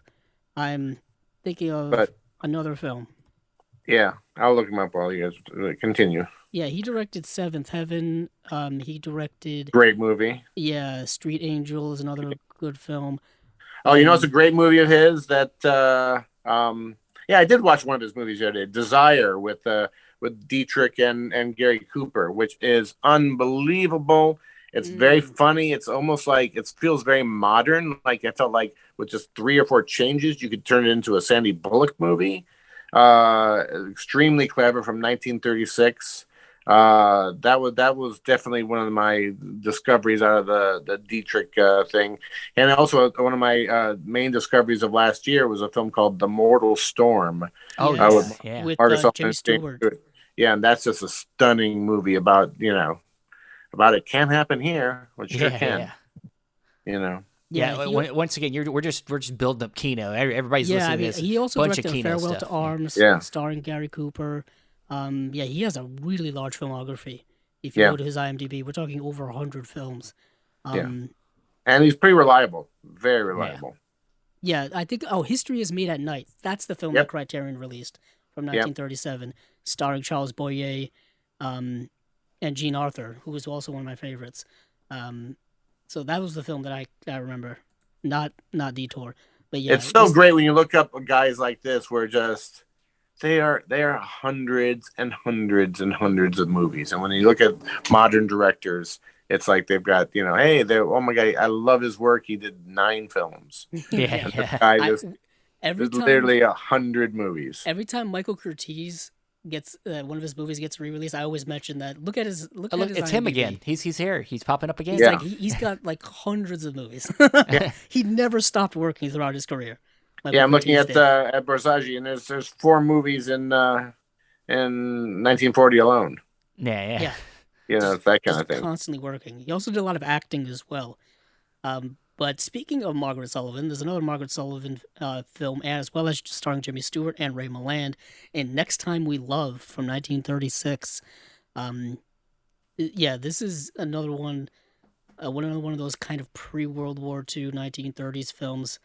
This was right in the time where Jimmy Stewart was doing a lot of his great early work in his career. I think Mr. Smith Goes to Washington was right after this. Yeah, it's a film that I know I've seen before, but I haven't seen it in probably a few years. So this is something I'll probably get eventually because I'm trying to get as much Jimmy Stewart as I possibly can. Um, yeah, this is getting a brand new Yeah, and take. Margaret Sullivan's kind of an interesting one only because she almost doesn't have a thing. She doesn't pop. You know what I mean? It's hard to like actually think of that Margaret Sullivan's thing. She's not, she isn't Marlena Dietrich. She isn't even Jean Arthur. She's not even, she's not Marina Sullivan. It's sort of, but there's a sense of she definitely delivers, and there's a realness to her that is kind of wonderful in all these movies. But she definitely has not popped in modern culture at all. I think she's kind of a forgotten person. What is interesting, yeah, that you say that is because her career was rather short, I guess, in terms of her contemporaries. She only really worked in the 30s and 40s, and then her career kind of started after that. But she did a lot of great work. Like she was in The Mortal Storm, like you just mentioned. Yeah. She's in The Shop Around the Corner, our Slowbitch film. The Shopworn Angels, another great film. And so, yeah, she has a lot of good work. I'm glad it's kind of getting a spotlight here. But I guess one of the last things here is they're putting out another film noir, Dark Side of Cinema. This is volume number 11. So those of you who are film noir fans, you've got plenty of film noir films from Kino to satisfy your taste. Plenty of it. This is getting another 3 films: A Woman's Vengeance from 1948, I Was a Shoplifter from 1950, and Behind the High Wall from 1956. Now, with these box sets, they're probably not typically the film noirs that a lot of people are familiar with.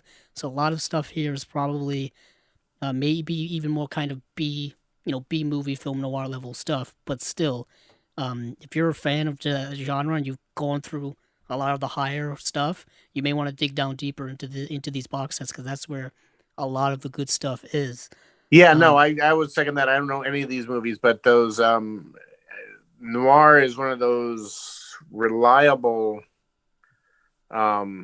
genres, and it's because it's this, it's definitely, it reminds me of those 70s movies we're talking about where there's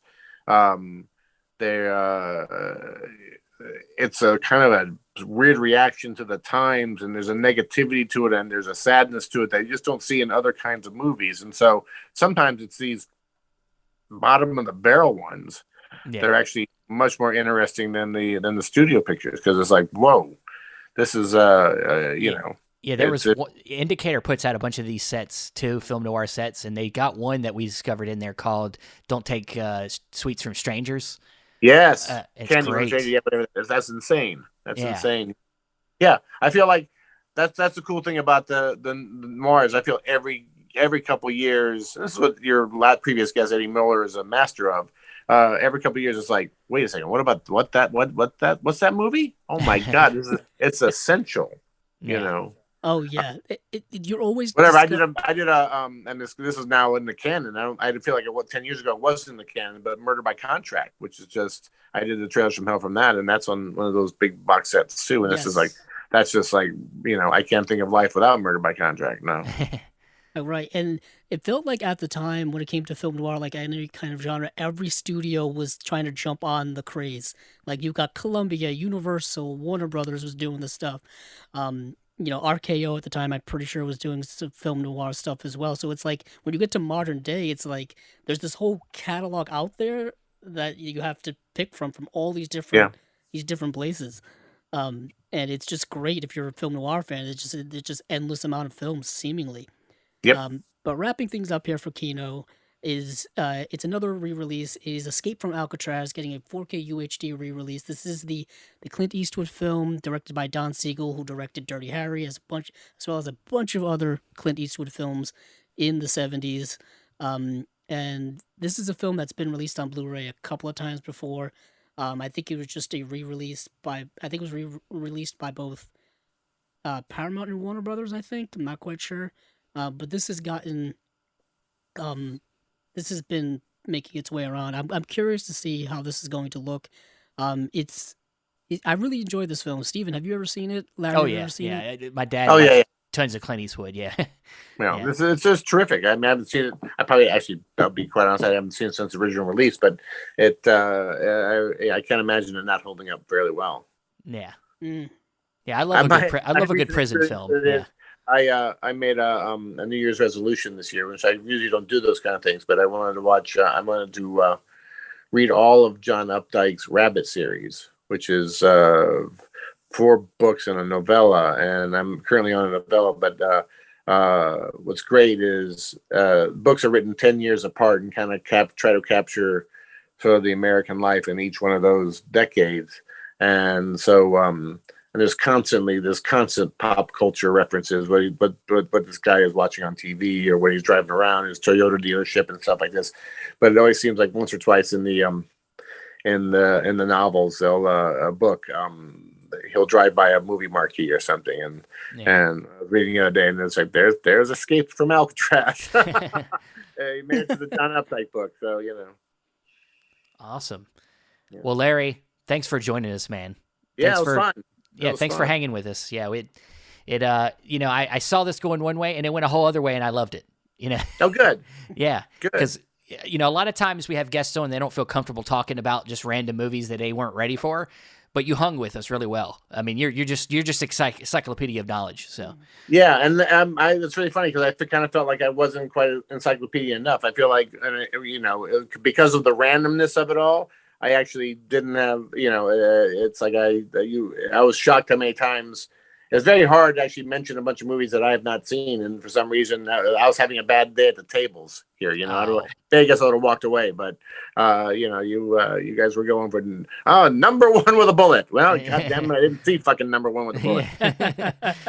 Well, it probably wouldn't have gotten much better with the rest of what we had either, because it's like some obscure. I mean, maybe. I mean, you're into a little bit of everything. Getting into Severin and getting into partner labels, there's a lot more exploitation stuff. So it's like, maybe. Severin's great. Vinegar Syndrome's great. There's a lot of so much interesting stuff being done out there right now. Yeah. But Larry, all right, guys. Well, thank you for having me on. Yeah, and good luck with any future movies. Can't wait to see what's coming next, man. Cool. All right. Well, we got planning. So good. All right, guys. Take care. Bye-bye. You too. Bye. All right. Well, that was Larry Karaszewski with us, man. He hung with us and decided to talk Blu-rays with us. Initially, I think we were just going to do an interview, but he wanted to talk movies. I could tell. So.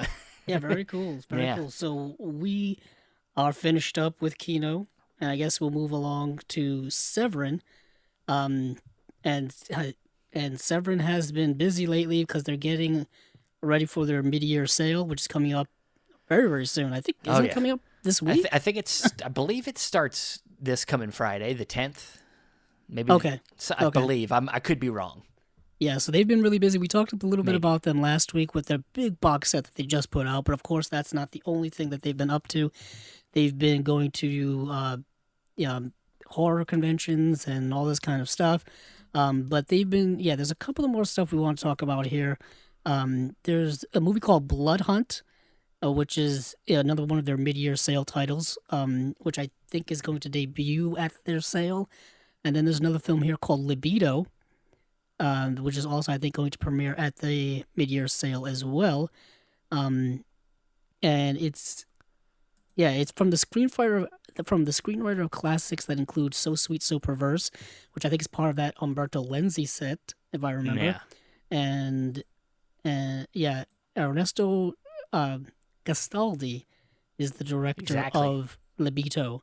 Once again, these covers for Severin films are insanely interesting and artistic, to say the least. Yeah.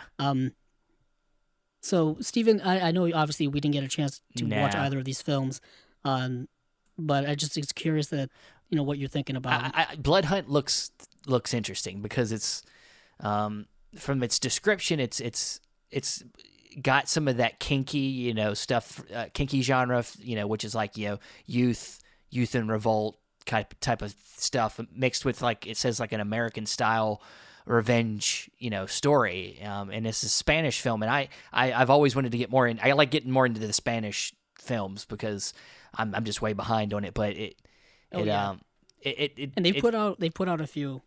Oh yeah, they put out the Eloy de la Clace's stuff, and Yes, and that was yeah. exactly what I was thinking of. Yeah, and You read my mind.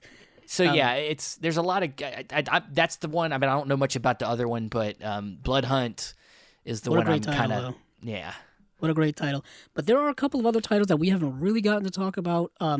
Faceless and the Female Executioner. We did get to talk about All About Evil, which I believe is part of... God, I can't wait. Yeah, I think that's part of the mid-year...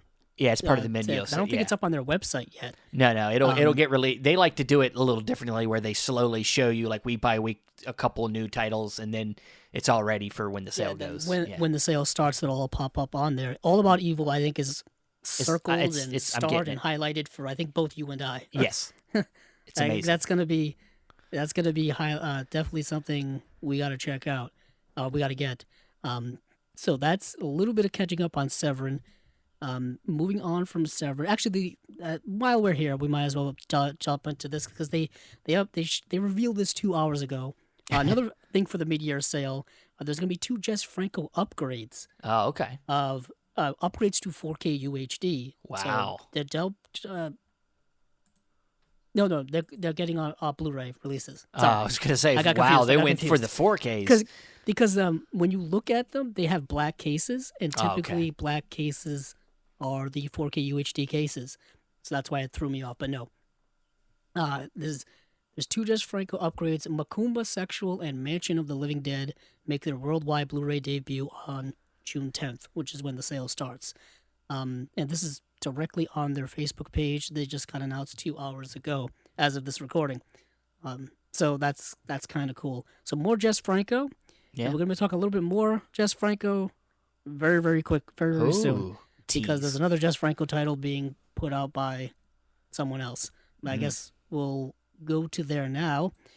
Once again, Vinegar Syndrome is back on the announcement train this week with their partner labels. We just finished up their halfway to Black Friday sale. I got a few things. Steven got a couple of things. And then now for June, it's going to be nothing but partner label stuff available there while they fulfill all of those orders from that sale, which I think was probably a monumental sale. People were buzzing like crazy about it. I bought a bunch of stuff, I wish I could have bought more, but all I was able to get. Oh man, Thriller's coming. I got Thriller pre-ordered, and then I decided to get the 4K of Tix. Cool. I got a few. Ironically, I got a few partner label things. I ended up going with. I'd actually never really delve into too much of these sales, but I went a little crazy this time. I don't know why. I bought Dead Heat, the 4K edition of Dead Heat. I bought a couple partner label stuff: Shiva Baby from Utopia, Radio On from Fun City Editions, Malvern Collar from also Fun City Editions, and then I bought a couple of other stuff. I bought Primetime Panic, Fun City Editions. So you can see the trend happening. Fun City Editions. And Rebels of the Neon God from Big World Pictures, and then New York Ninja, the VSP release from Vinegar Syndrome. That was my slate. I kind of waited a while to get those things, and luckily they still had them in stock. I know the limited editions of New York Ninja sold out. I don't think any of the other stuff that I bought ended up selling out, but the numbers started getting low. And when the numbers start getting low, that's when I start panicking. Yeah. And when I start panicking, I buy. Yeah. But not to panic too much, Stephen. We've got another list of about a dozen or so partner label releases. Do you want to go? You want to go through them? I'll run them down. We'll dive into a couple of them. Yeah. So from Culture Shock, we got Night Ripper. Cool. And I love that title, and I love that cover. Also, we got from Subculture, we have a 4K release of a film called Out of Order, which is one me and both Andrews have seen, so we'll come back to that. Next, we have from AGFA, we have Final Flesh. And then from Dekanalog, which I got it this time. Usually I can't say it. I still can't pronounce it, so you got me on that one. I did something right for once.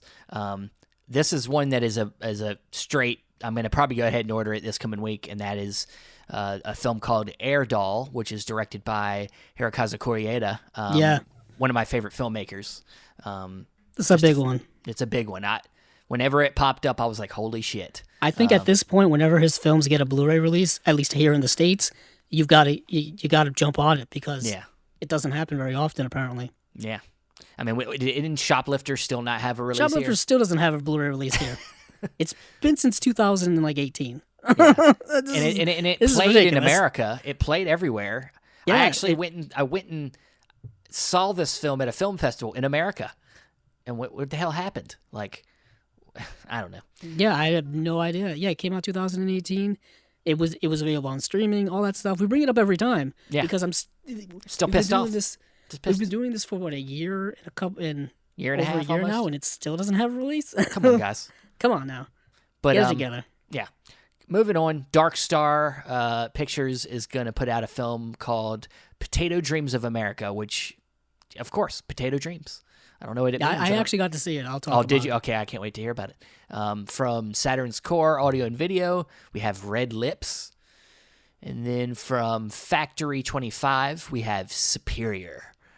And then from Canadian International Pictures, one that's going really fast, Forbidden Love.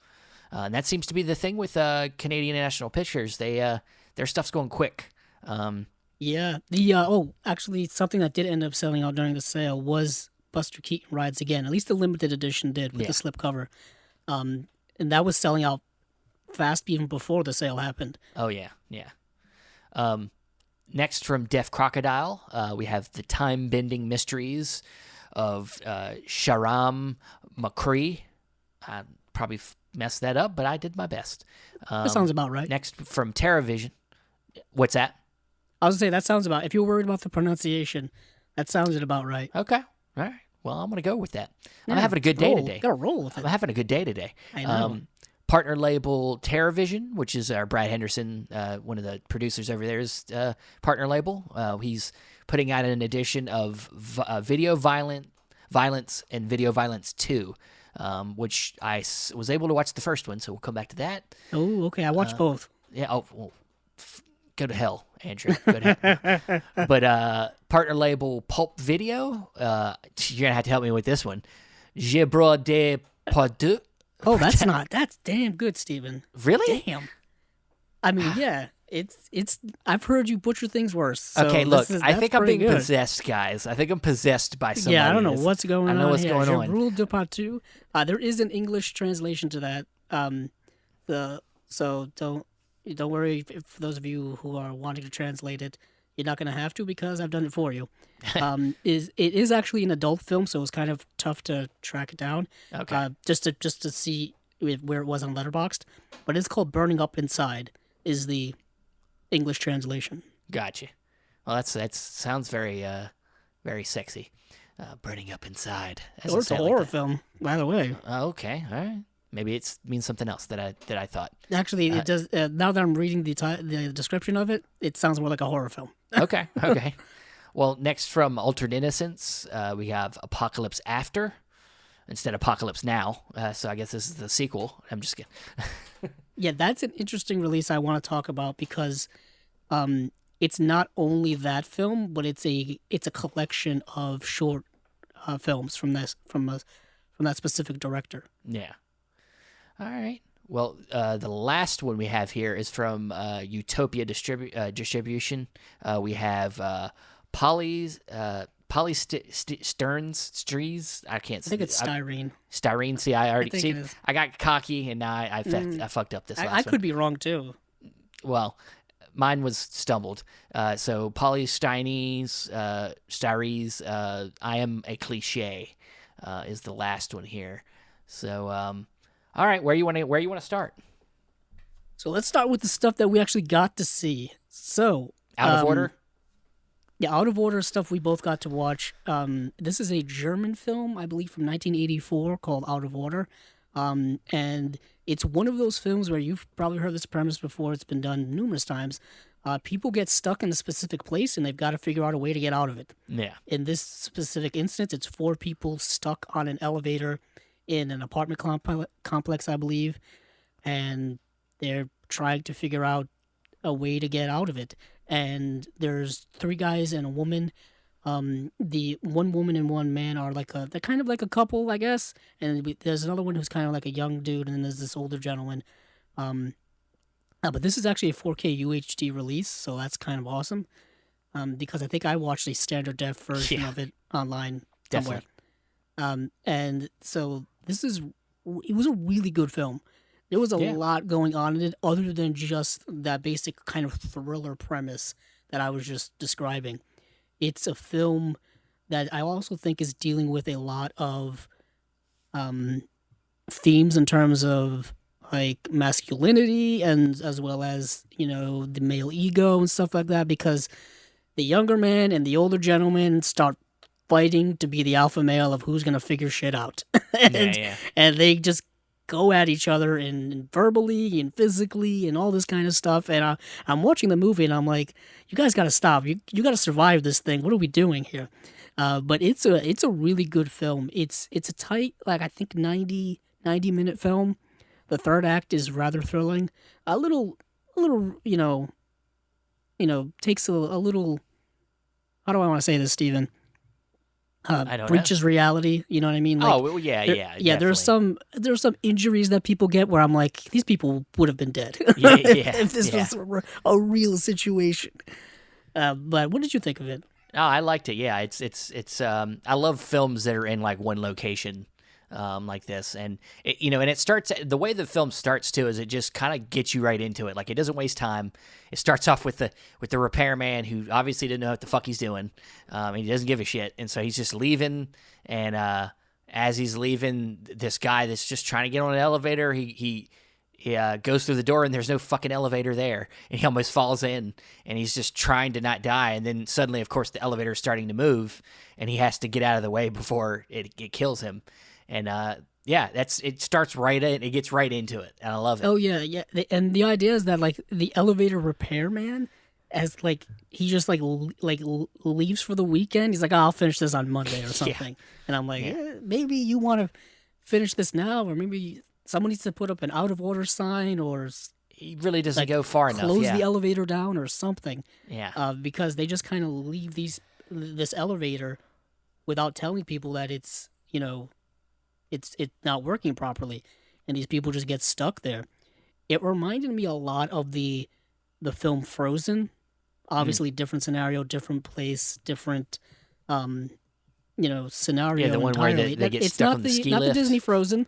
You're talking about the one they get stuck on the ski lift? Yes, the film by Adam Green, who directed, what's those horror movies that are basically Friday the 13th? Hatchet. He directed Hatchet and Hatchet 3, I think. I don't think he directed the second one. Okay. And no, he did direct Hatchet 2. He didn't direct Hatchet 3. That's what it was. But it's the same similar premise where, people are up on a ski lift and they get stuck up there because someone forgets that there are still people on the mountain, I guess. Yeah. So they have to survive overnight. And of course that situation's more horrific, but you see that it's a similar premise where you don't want to... They try to get down, but then wolves show up and... Yeah, I don't want to give away the film, but I mean, come what I'm on, saying. It's a similar premise. It's in the picture. You're stuck in a place that, in reality, people could get stuck in and probably have been stuck in. Oh, yeah. And it just takes it to the next level of tension and drama and all that kind of stuff. But yeah, that's what reminded me of that. I don't know. What else did you end up seeing, Steven? I didn't even ask. Air Doll. You ended up watching Air Doll? Yeah, a Koreeda film. Yeah, I watched it. When did you see this? For the show? Yesterday. Oh. I had time yesterday. Nice. I watched it. How is it? Because I really want to see it. It's great. So the premise is that this guy has a sex doll. And he at the beginning it kind of goes through his day. He comes home and he basically, the sex doll is like his girlfriend, his mate. He treats her the same. He cleans her. He like sleeps in the bed with her, and it gives you a lot of that. Like obviously somebody like Spike Jonze probably saw this. I think this came out after her, I believe, or this came out before her, I believe. Yeah. Did you ever see the movie Lars and the Real Girl? Yes, Lars. I was going to say that's Ryan the Gosling. other one. Sounds very similar. Yeah, it's basically it could be Lars and the Real Girl, but from the sex toys point of view. the sex doll's point of view. That's Because fascinating. yes, so in this film, basically the sex doll gets a soul and comes to life and starts to try to experience the world around her. You know, the first thing she does is she gets up out of the bed and then goes outside and she sees rain dripping from the window and she puts her hand in to touch the water. And it then it pans back and then she's got like a more human face, you know, like she becomes real in her mind and she's walking around. And then throughout the movie, she starts to try to experience more and more of the real world instead of just the reality that she's been made for, which is just to be, you know, had sex with and that's it, you know, like, so she through the things of getting a soul and her experience in life, she starts to learn more about what it means to be real. I guess you could almost say this is like Pinocchio, you know, in a way, like a weird kind of Pinocchio story. I was thinking Ex Machina.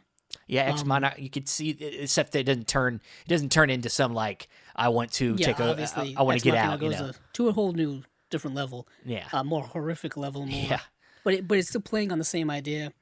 What makes, you know, what defines humanity? What makes a human human? yeah. And can that be? Is it something that's unique to humanity, or can it be replicated in another way? Yeah. You know, I think a lot of I always think of Blade Runner a bit with the replicants and stuff like that. I think a lot about Battlestar Galactica with Cylons and stuff like that, kind of questioning that idea of existence, what makes existence, you know? Yeah. A lot of philosophical stuff going on there. You're just making me want to buy this movie even more. Yeah, by the way. I already wanted to watch it. And it's just beautifully shot. I mean, Koreeda is just he just knows what to do with the camera. Right. And do you know the same person who's the DP on this is the same person I believe is the DP on In the Mood for Love, the Wong Kar-wai film. Wow. I can tell it's beautifully shot. Yeah. Yeah.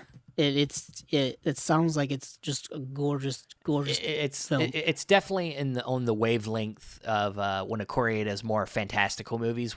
I don't know why I'm blanking on this, but Afterlife. It's more on the afterlife realm of his films, not so much like of course, like a lot of his films are like family, unconventional family comedy dramas, you know.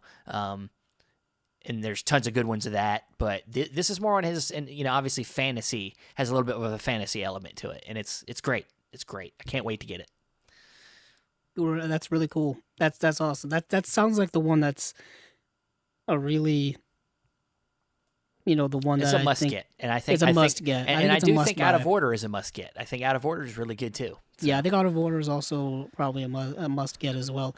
But moving on from there, I did get to see a couple of these films as well.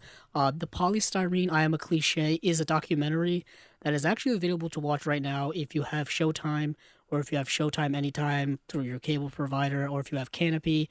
It is streaming on a bunch of other places as well, but it's a documentary about the punk rock icon Polystyrene, and it's done from the perspective of her daughter is making this after her death, and kind of reflecting on her mother and her mother's life and career and certain personal issues that she had, and dealing with a lot of mental stuff and her relationship with her mother. It's very, very good. Okay. It is very, very good. So if people are interested in kind of movies about kind of musical icons, if you will, that's something that's very interesting. Potato Dreams of America is actually an autobiographical biopic of a film that is about the director's own life, Wes Hurley, and his immigration from Soviet Russia to the United States, specifically Seattle, and the relationship he has with his mother. And it's a really, really good film, and it's done in a very unique style early on, where it's kind of sitcom-y in a way and kind of surreal in a way. This one's also selling very, very quickly. This is a recent film, I think came out in 2021. So this is something that is, you know, probably just made its rounds through film festivals and stuff like that. Yeah. So it's ripe for a physical media release, I guess. And it's getting a release through Darkstar. And what is unique about this film is it's a personal journey for him, but he's also a homosexual person. So it's him growing up in Soviet Russia as a kid, being closeted, and then getting over to the United States and also being closeted, but then discovering his sexuality through different ways. Specifically, there's a point in the movie where he keeps renting a Gregoraki film over and over again, and that's the way he's able to kind of explore his sexuality through film. I thought that was really, really good. It's a really good film. I really Awesome. dug it a lot. So that's Potatoes, and the kid's name is Potato. So Oh well, Potato that's Dreams great. of America. That's if they can, if what's her name, Gwyneth Paltrow can name her daughter Apple. Yeah, why I not a guess you kid? could really name anyone Yeah, anything. yeah, sure. But moving on to Video Violence 1 and 2 from Terror Vision. This is an interesting pair of films because the first film I thought was significantly better than the second one. The first film I actually ended up digging a lot. Yeah. So it's set in, where is it set, Steven? I think it's set in like Jersey City or something. Where is Yeah, it it sounds set? right. Yeah. And it's this like kind of small town video store. Yeah. Movie is set in, I think, 1987, and there's this guy and his wife. They run this video store, and video stores back then were the thing. Everybody was getting VCRs. The rental game business was through the roof. That's when you saw Blockbusters pop up and all this kind of video rental stores. Anywho, but the people of this town love to rent X-rated films and horror films. But not only do they love to rent those types of movies, they like to make their own snuff films. Well, specifically, two guys in the town like to do it. But apparently everyone in the town is also in on this except for these two people. And they end up kind of trying to sniff out what's going on in this town. And it's really fascinating to look at, like, people's obsession with the crazy things. Yeah. Like this obsession with violence. There's this one part where this woman walks into the video store and she's carrying a baby and she's like, and she rents a horror movie. She's like, oh yeah, the kids will love it or something like that. The kids will be able to watch it. And it's like, what? Because it's like they're just unique about maybe what it's saying about the culture of that time when it comes to people just renting whatever they can just to keep people satisfied or to satisfy whatever. But there's a lot going on in the movie. It's not a great film in terms of acting and production. It's a low budget film, low budget film, set in, I want to say, I want to say Jersey City. Probably I'm completely wrong on that. But I know you saw the first film, Steven. So what can you say about the first film? Yeah, no, everything. Yeah, it's super low budget. And it's hilarious too. Oh yeah, There's the guy who's the sheriff of the town. One of the funniest line reads I've ever seen. Everything he says is hilarious. Yeah, and it's of course with violence, it just doesn't give a fuck. It just Well, not only that, but it's so low budget where It's the almost violence funny. is so grotesque and over the top yeah. and so bloody and gruesome that it's comical. It's almost dark comedy. Yeah. And that's Yeah, what I think. this isn't ruining the movie, but like at the beginning when the girl comes in the store, she wants to try on a shirt, and then they have cameras in there and they're ready to film her. And at first you're just like, oh, this is just some dirty guys just looking at a girl changing, but then it changes into them killing her. Like they just go in and she's like, I think this is like the wrong shirt or something, like the wrong size. Like, just keep trying. And he like knocks her he like knocks her into the wall, like through the And it's curtain. interesting, the characters have they're sociopaths. They have no sense of empathy or feeling or nothing. And maybe it's a commentary on, those type of people actually existing, Yeah. Because they laugh at the horror, they laugh at the murder. To them it's a big joke. It's not even sinister. Like they laugh while they do it. Yeah. As opposed to being evil while you do it. Well, I guess they are evil, but it's fascinating. And it's super low budget. The special effects work is, obviously, when someone gets decapitated or if there's a body, it's clearly a dummy with like, fake blood and whatnot. It's It's ridiculous, but it's so interesting. The second film, Video Violence 2, is rather different because it's essentially the two characters perpetrating the murders in the first film kind of like uh, hijack the public access feed or the local television feed and just put on like a variety show of them committing murders. And then Jeez. people, but like not only that, but then the commercials will be like fake commercials, and then people will send in their own snuff films for them to show on the show. Wow. So like they're getting a big following, so it's commenting on kind of like maybe the whole, like kind of what like Natural Born Killers was doing years later, where like people are so hooked in on the violence that like they're cheering those two killers and Natural Born Killers on. I forgot their names. And it's just like it's feeding into like that whole like people are just dumb, and There's a they'll disconnect. want to see anything. There's a disconnect. Yeah. Yeah, and then like even the kind of numbness to violence and how kind of people, the disconnect with violence makes people When it comes between I mean, real life violence and what they see in the movies, Yeah, and it's like they don't connect the two to reality. But in the film, just the problem I have with the second film is it just does that repeatedly for however long the film is, like an hour and 20 minutes. And it's kind of it's just repetitious. There's really no plot going on. It's just this kind of goofy reality over the top snuff show. But it's yeah. So these are an interesting pair of films. I love the artwork on the cover.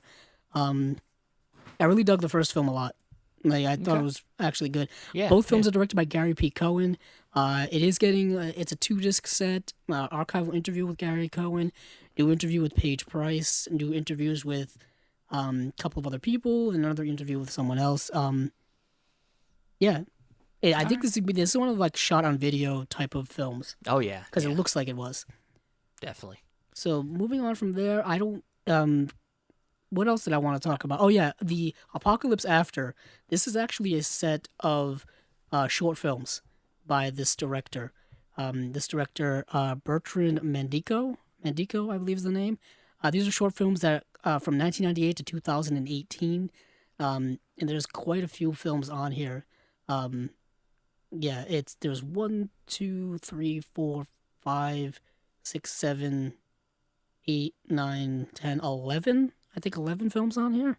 Not quite sure. I'm just going by what's on the back of the Blu-ray packaging disc itself. Gotcha.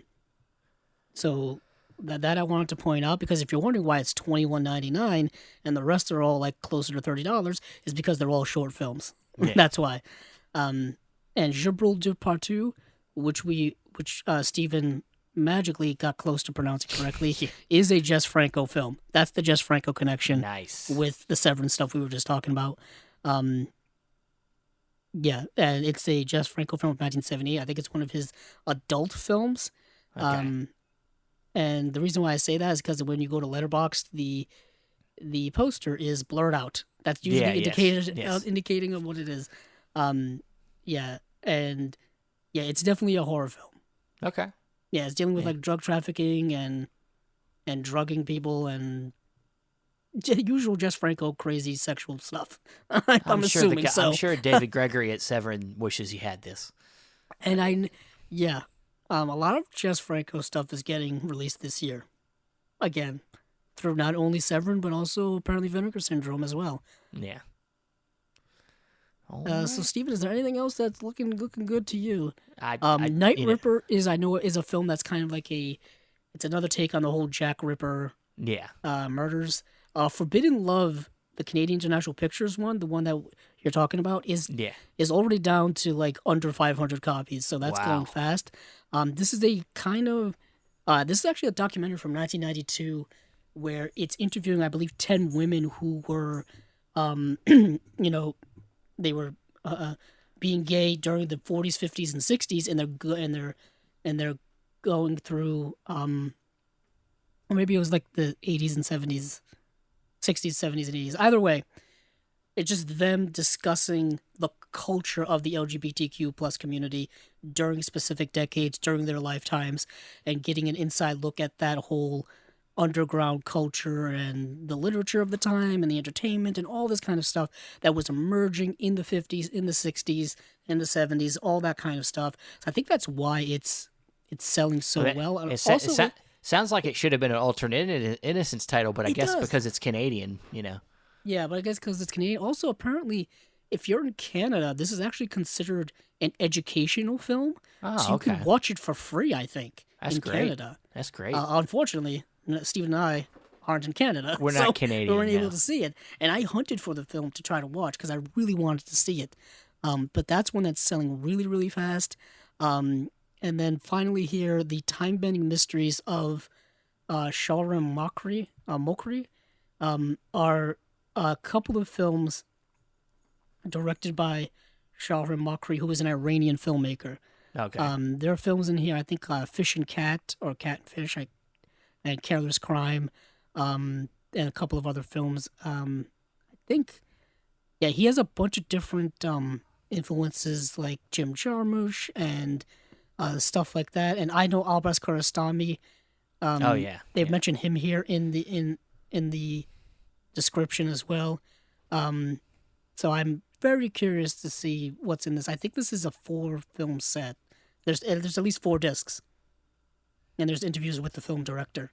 Well, it sounds like this could be a discovery of a yeah, director. It could be. Yeah, and the film spanned from 2009 to 2020. Okay. And it's 467 minutes combined, so I'm assuming that's 4 films. Sounds okay. Cool. Right. All right. Well, yeah, a lot of good stuff here. A lot of interesting stuff. Yeah, there's a lot of great stuff with these partner labels. It's normal. That's normal. Well, that's going to be it for this episode of Chasing Labels. It very, very off the beaten path in this episode. We went from Larry Karaszewski talking about his career, and then he jumped in and talked Blu-rays, and then he had to leave us, and then we continue talking about Blu-ray. I feel a little dirty. No, I'm just kidding. Feels like I got thrown around all through this episode, but it was awesome. Yeah, it was a little bit different than we're used to structure-wise, but it ended up working out pretty well. Works out great. Larry was great. Thanks to our guest, Larry Karaszewski, for taking the time in his busy life and busy schedule to be with us today. He's obviously always working. You can follow him on Twitter, I know, because that's where I found him. Yeah. That's where I know him from. I'm trying to get his Twitter handle up now. I don't think it's just called @Karaszewski. Yeah.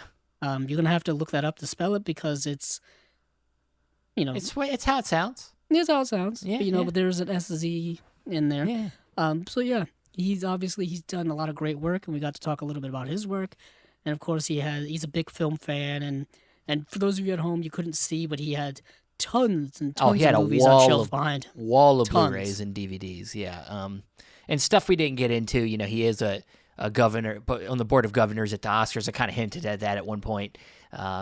He's done tons of great films, written on tons of great films and TV now. And Man on the Moon is one that sticks out to me. The People vs. Larry Flint is another one. Obviously, those 2 films both directed by Milos Forman. Yep. Now that I remember. But yeah, and we were just lucky to be able to get him on. So that was great. And so Andrew, where can you be found?